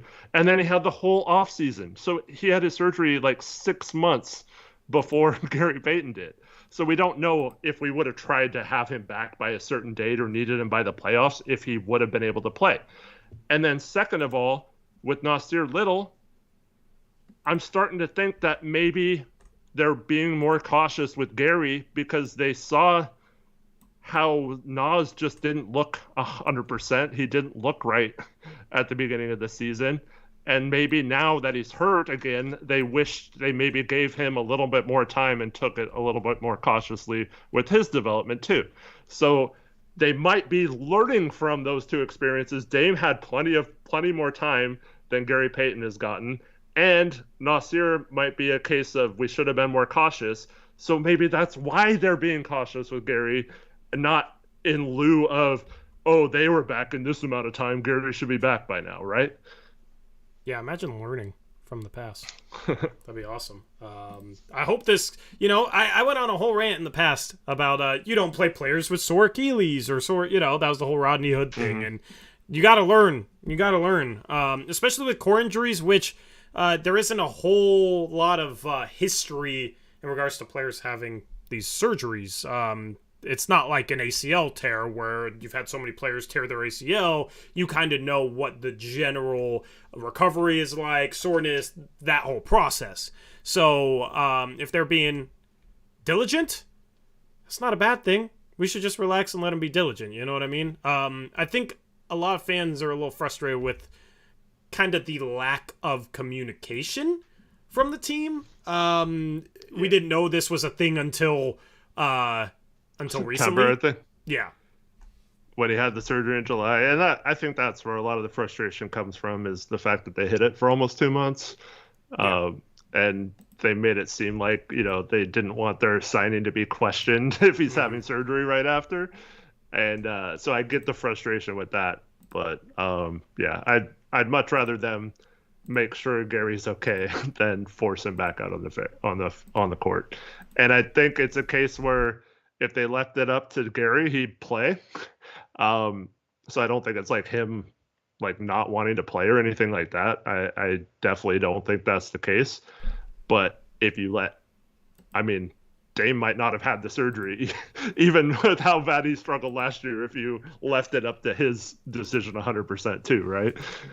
So like, how long did he play through that when he could have had it several times, Yeah, absolutely. Anyway, let's get into your breakdowns, and then we'll jump into around the NBA, and we'll take a look at the standings. We have coded the standings. I've basically taken the last 10 minutes to try and figure out why it's not updating for today's games. So anyway, that's just a whole thing I'll have to figure out in the future. But yeah, normally I can go to like a second screen and like view other parts of like our streaming setup. But every time I did that, it made the graphic in the top right go big. That's where my head came from, I guess. But I don't have my head in the top right graphic, so I don't know where that picture even came from. That's so random. It looked like it was from the watch party. It is from the watch party. This is my Twitter profile picture. So I don't know. I didn't do a watch party thing on this. Dude, I don't know what's going on tonight. Anyway, Eric knows what's going on. That's why we rely on him for Brant's breakdowns. See, it just did it again. All right, Eric, what do we got in play number 1? We got a Jack in the Box ad. What else do we got? All right, so you and your Jack in the Box ads. Yes, sir. I have 2 plays tonight. Both are examples of things that are frustrating me with the pick and roll defense. So we have a setup here where we have Hart guarding Anthony Edwards. We have Jeremy Grant on the ball and Anfernee Simons down in the corner guarding, I think that's Kyle Anderson. So we're just going to see what happens in the second slide. Kyle Anderson's going to come up off a double screen and get the ball. Hart stays with Anthony Edwards, so this isn't a zone like it looked like it might have been at the beginning of the play. And then so Gobert's going to come up and set a screen on Ant. And Kyle Anderson's going to fake like he's going through the screen, but then go right, and he gets by Anfernee. And in this third slide, you see Nurkic comes out to stop the penetrator, which he should be doing. Everyone else is in pretty good position right now. And at this point, right here, you have a case where the ball handler stops, right? And so what Anfernee has to do right here, he's between Gobert and the ball. So it's not like he has to go through Gobert to get back to his guy. He needs to recover back to Kyle Anderson here. And instead, he just keeps going with Gobert in the fourth slide. And we see that Gobert goes right under the basket with Anfernee. So instead of having a situation where Nurk could have easily recovered back, and Anfernee could have easily recovered back. Anfernee just goes away from the play instead of trying to get back into position. And now it's created a couple of mismatches, one on the ball and one off the ball. So as we go to the next slide, we see that Kyle Anderson ends up backing it out because he couldn't get the ball to Gobert. And now we have a situation where this is what I'm talking about. Nurk and Grant.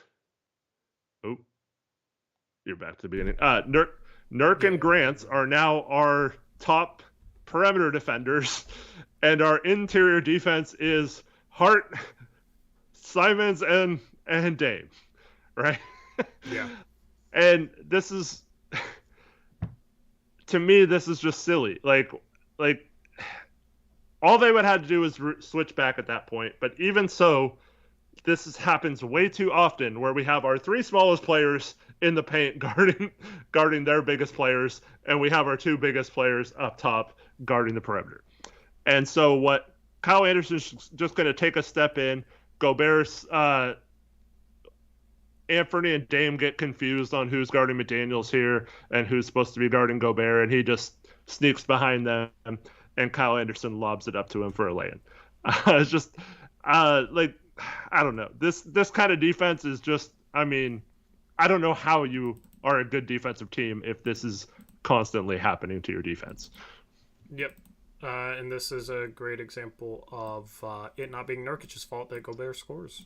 Yep. Absolutely. So, Ant's got to recover there.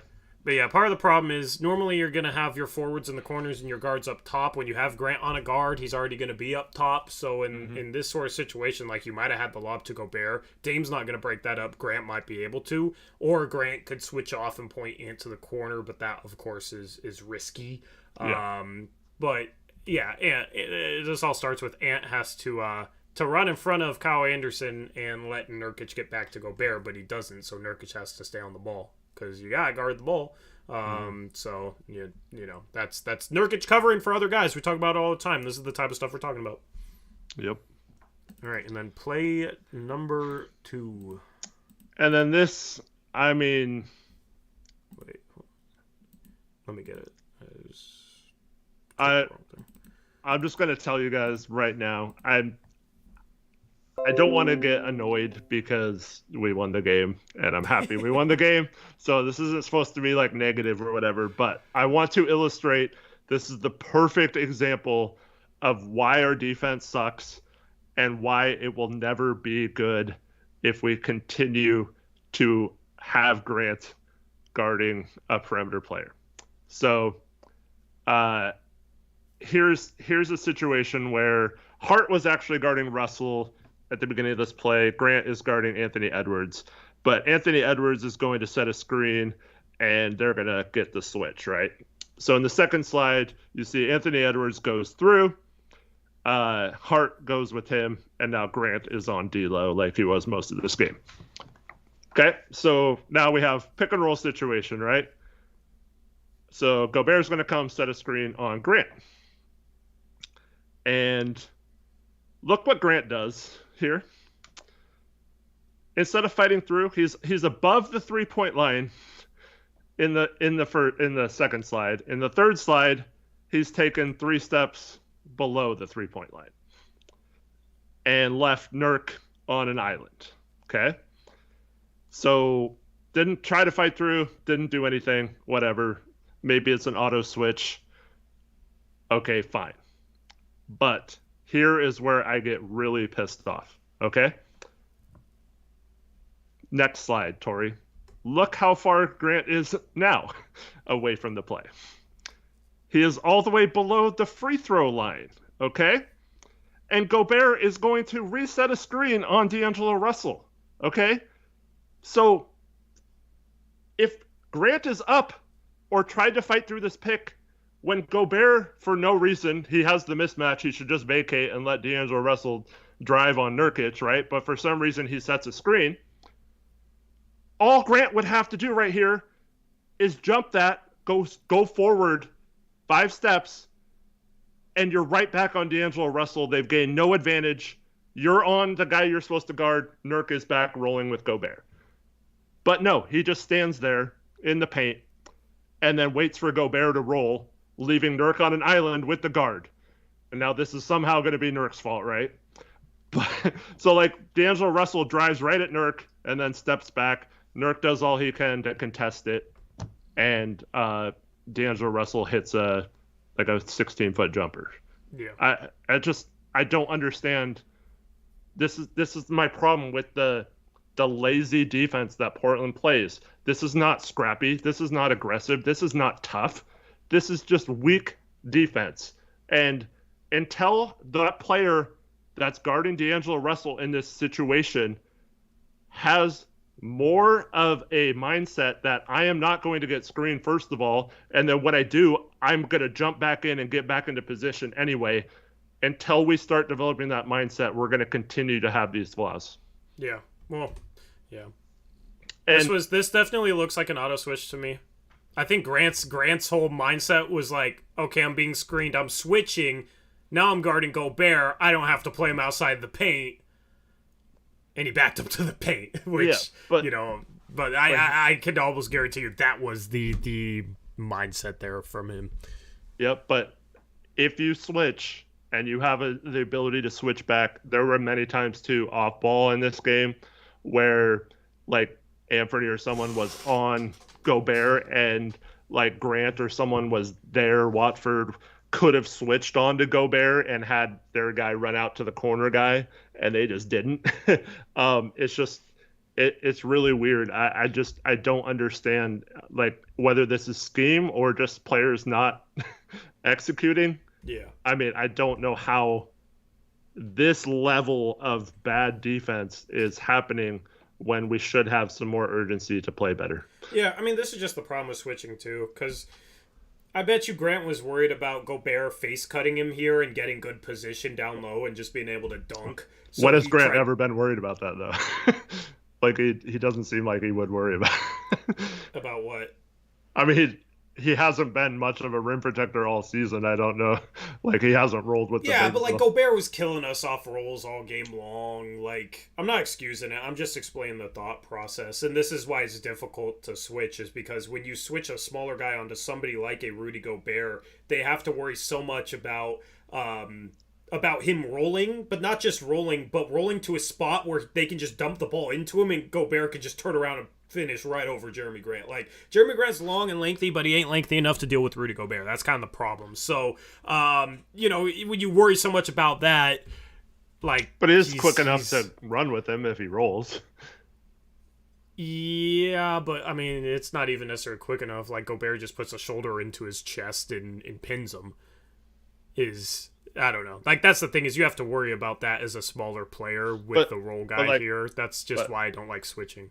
Right here in this slide, he has to recognize that Gobert's setting another screen. So if it's auto switch, this should be an auto switch back, shouldn't it? Yeah. I mean, yes, but also Gobert's ready to run to the rim right after this. Nurkic has his back to the rim. Like, if he comes up and plays too high, it's probably a pass over the top to Gobert, which they were doing all game.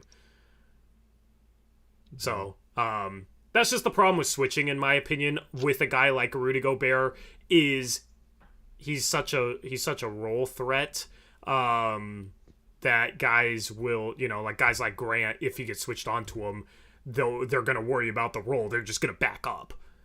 And then you got Nurkic on an island dealing with the screen, and then even if that screen doesn't work, this is a mismatch. So even if Grant, deals with the Gobert role, doesn't let him get the ball, you still got a mismatch. This is why I don't like auto switching. Especially with a good guard and with a good big man, like a legitimate big who's a huge interior target. It's so hard to deal with. It's so hard to deal with these mismatches. I mean, let's just say we had Dame or Ant on D'Angelo Russell in this play, right? Then Grant's the helper down below if one of them has to guard Gobert, right? Yeah. And that's the other problem. Once again, what do we have? We have Dame or Nurk and Grant, our two biggest players in the game at the time, guarding the two players at the very top of the key. But then again, this is also on Chauncey. Like, if Chauncey's trying to auto switch, you probably would you rather have Grant switching on to Gobert, or would you rather have Ant switching on to Gobert or someone and then Grant helping? You know what I mean? Both situations, it's not the best. Mm-hmm. But, like, if Grant's on Kyle Anderson, for example, he could leave him to be in that same spot in the paint that he was there. Oh, yeah, because it's Kyle Anderson. But if you got two shooters in the corners, that's where you end up with trouble. Yeah.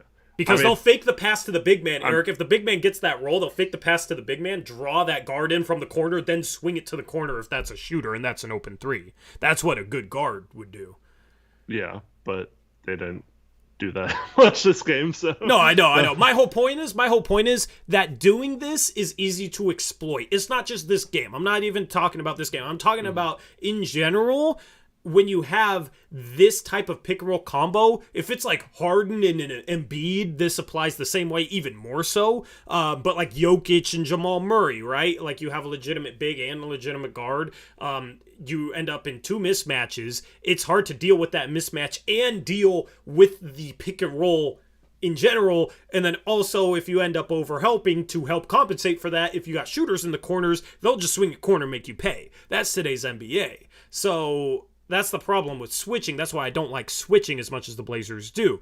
If you're going to switch, it needs to be against less lethal pick and roll duos. You know, if it's like a Nerlens Noel big man, I'm okay with Grant on him. You know what I mean? Like if it's not a big that's as offensively skilled, or if it's a guard that's not going to pick apart Nurkic on the perimeter, right? The problem is when it's both of them, too many mismatches, too much stuff you got to do to compensate it, and if they're shooters in the corners, they'll just make you pay that way. So good teams will make you pay. You can't do that in the postseason if you don't have the personnel for it, and most teams don't have the personnel for it. Yes, I wish we had Robert Williams and Jason Tatum being able to switch this stuff, but we don't. So that's the problem. Yeah, I don't know. I think if we had a more aggressive attitude, this kind of stuff wouldn't happen as much because Grant would be trying to fight back into it. I just hate that we're auto switching if that's the call. Then again, even in the past, when other teams Grant's been on has ran aggressive defensive schemes, he still hasn't done a good job fighting through it. So that's the problem with Grant on the guard. But also, don't auto switch. The thing is when they played Nurkic up at the point of attack, guys weren't getting through screens. Or Nurkic up at the point of the screen, guys weren't getting through screens. They weren't fighting through screens hard enough, even when they were playing it more aggressive. And then Gobert was open on rolls and sucking in the defense. And then, they hit Gobert most of the time. But that was kind of the problem is when guys don't get through screens, it makes it hard not to auto switch because you need somebody recovering. Like you explained in the first play, Ant needs to recover there and bump Nurk back, but since he doesn't, it creates problems. So you got to get through screens in order to play a more aggressive defensive scheme at the same time. So, it's like what comes first, chicken or the egg, right? Mm-hmm. So, I don't know. That's just my thoughts. I like breaking down plays because it helps spark, in-depth conversation about this type of stuff because it's the type of stuff I look for. Shout out Hyperprime $2 dono. I'm late, but I had to dono tonight because of this big dub. Thank you, Hyperprime, for the $2 dono. So, out of curiosity, Eric, you'd have Hart on D'Lo, like we said, or would you have Dame on D'Lo? Which would you have preferred today? I would have just had one of the guards on him, or Ant or Dame, yeah. Yeah, and then you have him fight through the screen, and you have Grant helping off Kyle Anderson, which is what we said before the game. D'Lo's cooking on Grant. I don't get it. I'm fine if he cooks Ant or Dame. Like, what does it matter? Yeah, absolutely. So we talked about that when we previewed this game on our second channel, Blazers Uprise Live.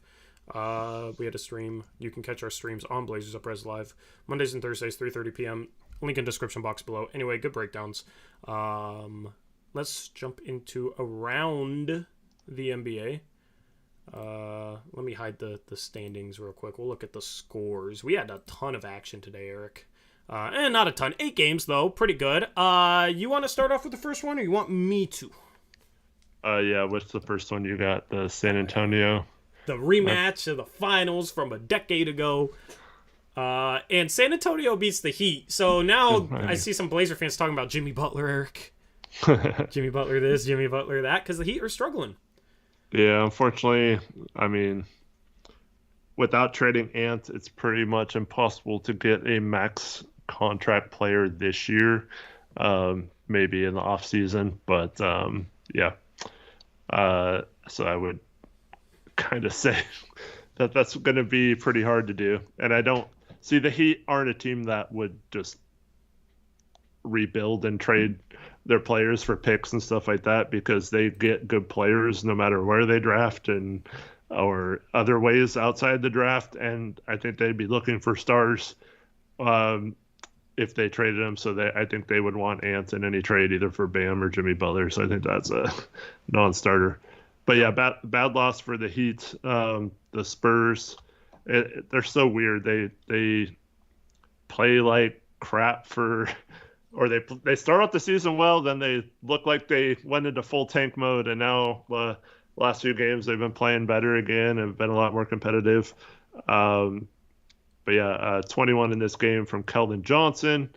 Zach Collins had 16 and 8. He was very scrappy in this game. And then, yeah, for the Heat. Romeo Langford started instead of Devin Vassell. Malachi Branham started. Yeah, I think they brought Vassell. It had something to do with his injury. He's been missing games lately. So I think they just played him off the bench tonight. In his return to the yeah. And then Butler had 30 for the Heat. But yeah, bad loss for them. That's the problem, too. This was a home game when they were healthy, because that's the thing with Miami. They haven't been healthy this year. But this game they were, and they lost to the Spurs, who have now won back-to-back. Yeah. So bad loss. Very bad loss. That would have been like the worst loss of our season, right? And we haven't been as healthy as the Heat were in this game. So I don't know what the Heat are going to be at the end of the year. They could be dangerous. They could be a play-in team. They could be out of the playoffs. I don't know. It's going to be interesting to see. The Nets beat the Pacers 136-133. The Nets were without numerous guys in this game. They were without Kevin Durant, Kyrie Irving, Joe Harris, Seth Curry. They had 24 from Patty Mills on 10 for 20. They had 21 from Edmund Sumner, 20 from Day'Ron Sharpe, who got the start at center. Markieff Morris had 15. Off the bench, Cam Thomas 13 for 20, 33 points to lead them. He can get hot like that. But yeah, they had like none of their main players playing in this game. Yeah. Joe Harris and Seth Curry both apparently have left ankle sprains that need injury management, according to the box score. Yeah. Every single one of their players said injury management tonight. Kyrie, Durant, Claxton, all of them. And they still get the win. They moved to 16-12. So Nets are looking better than they did earlier this season. For the Pacers, and Tyrese Halliburton, 35 points, 9 assists, 12 for 15 from the field, 7 for 8 from 3. He had a phenomenal game. They still lost because they couldn't play defense. Also, they couldn't rebound, Eric. So you know how we always have debates about chat. I want Eric to hear this, because did you see the offensive rebounding numbers in this game for Brooklyn? No. So you know how we always have debate about Miles Turner versus Yusuf Nurkic, and we always talk about how Miles Turner is not as good of a rebounder? Mm-hmm. Well, Miles Turner played 30 minutes. The Brooklyn Nets had 29 offensive rebounds. 29? 29 offensive rebounds. That's a lot. They had more offensive rebounds than the Pacers had defensive rebounds. So every time Brooklyn shot a shot, they were more likely to get the rebound. Which is insane. Miles Turner had 3 rebounds in 30 minutes. Yeah, we need him next to Jeremy Grant. That'll be fun, Eric, right? Anyways, yes. Yeah. Ugly. Anyway, next game is you. We have the Clippers and John Wall's return. He starts in Washington. Got a nice little tribute there. It was his first game back. He ended up with 13 points. Not the greatest shooting, 5 of 13. But 36 points from Paul George and 19 from the other Morris. And then, in the loss, Kuzma had 35 and 12, so a great game for him. Porzingis had 30 and 15. But they were without Bradley Beal once again, so their guard play has not been good without him, and Monte Morris is also out as well. So, yeah, not much in terms of anything from their guards right now. Yep, still don't really understand the direction of that team. Like, they have some nice pieces, but they don't have enough, and they're not, I don't know, they're just kind of sitting pat, and they're okay with being, like, the 10th pick every year, and then drafting a guy who has looked bad as the 10th pick in Johnny Davis, who Washington was missing guys, and he was still in the G League. Yeah. So, yeah, not a good look right there. Cleveland beat the Oklahoma City Thunder 110-102. Let me pull up this box score here. 23, or no, that's OKC. 22 from Karis LeVert, who led the way for Cleveland, who was without Donovan Mitchell. 13 from Darius Garland, 3 for 9 shooting. Didn't do much as the lead guard. Kind of weird, but they still got the win. Jared Allen was back. He's been key for their success this year, especially defensively. 21-11 for the All-Star from last year. 21-12 from Evan Mobley, pretty much matched Jared Allen's production. In the loss for the Thunder, 23 from SGA on 7 for 13. 16, 14, and 5 from Poku. 17 from Josh Giddey. OSU's been competitive this year. They fall to 11-15. Nice to see them lose. They've been impressive though, and they were in this game and couldn't pull it out, but still good performance from them. Yeah, the next game you had the Luka-less Mavericks, who of course they're terrible. I mean, they're not great with Luka so far this year, and they might be the worst team in the league without him. They gave up 82 points in the first half. And you think missing Luka would help their defense? They give up 144 for the game to the struggling Chicago Bulls, and get blown out on the road. DeRozan had 28, 20 for Vucevic, 16 for Pat Williams. Derek Jones Jr. had 16 as well. Nice. 4 for 5 from 3. Yeah. For the Mavericks, they got 27 from Dinwiddie, who was their lead guard with Luka out, and 21 from Christian Wood. 18 off the bench from JaVale McGee, and 17 random. He took 3 of them. Yeah. Dang, if you're getting that performance from him and losing by 30, that's tough. Yeah. But yeah, they got blown out in this one. Both these teams are looking like playing teams right now. It'll be interesting to see where the direction goes with both of these franchises. Dallas off that Western Conference Finals, not following it up well so far. Just sucks that we freaking lost to them earlier this year. Yeah. But Warriors beat the Celtics 123-107. Kind of sucks to see the score. Obviously, rooting against the Warriors, them being our Western Conference foe. Boston has had a phenomenal season, but they lose tonight to fall to 21-6. The Warriors got 34 from Klay Thompson, who's been playing better lately. He was 14 for 26. Steph Curry, 32 points, 7 assists, and then Jordan Poole, 20. He started in place of Andrew Wiggins, but he was inefficient, 5 for 16, 1 for 9. Ant is better, by the way. And for the Celtics, Jason Tatum struggled in this game, 6 for 21. He's been phenomenal all year. Might be an MVP front runner. Might be the MVP favorite with how good Boston has done and how well he's played. Jalen Brunson, 31 in the loss.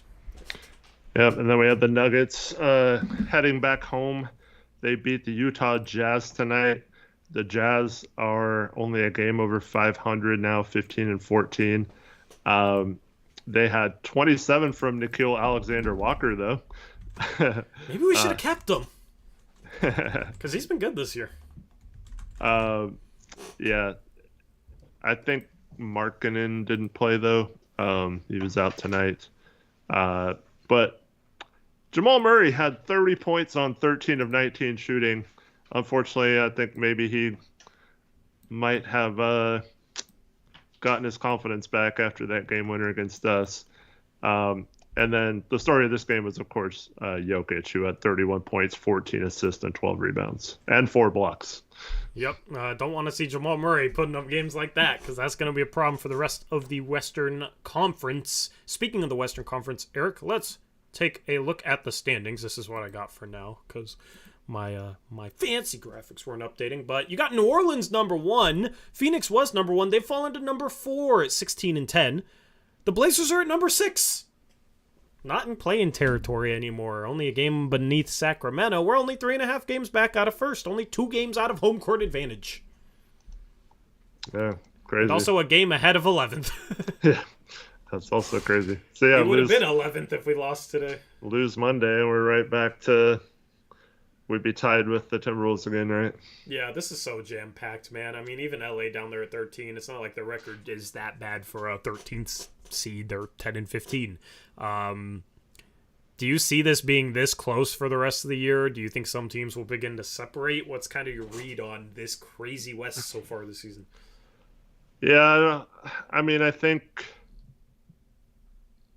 like 7 or 8 teams will start to separate a little bit, and then you might have a team like, I don't know, Memphis did this last year where they were good all season. I could see them separating a little bit. Pelicans could have a similar run this year. So yeah, I wouldn't be surprised if some teams separated, but I don't know. Denver, Phoenix, those type of teams are too good to like fall off too much either. So I don't really see much separation. Yeah. For like home court advantage or anything like that. Well, yeah, that was going to be my question is, do any of these teams, do you think, are like truly legitimate? Like you think for sure they're going to get home court advantage? Or is it that much up in the air where you don't feel that way about any of these teams?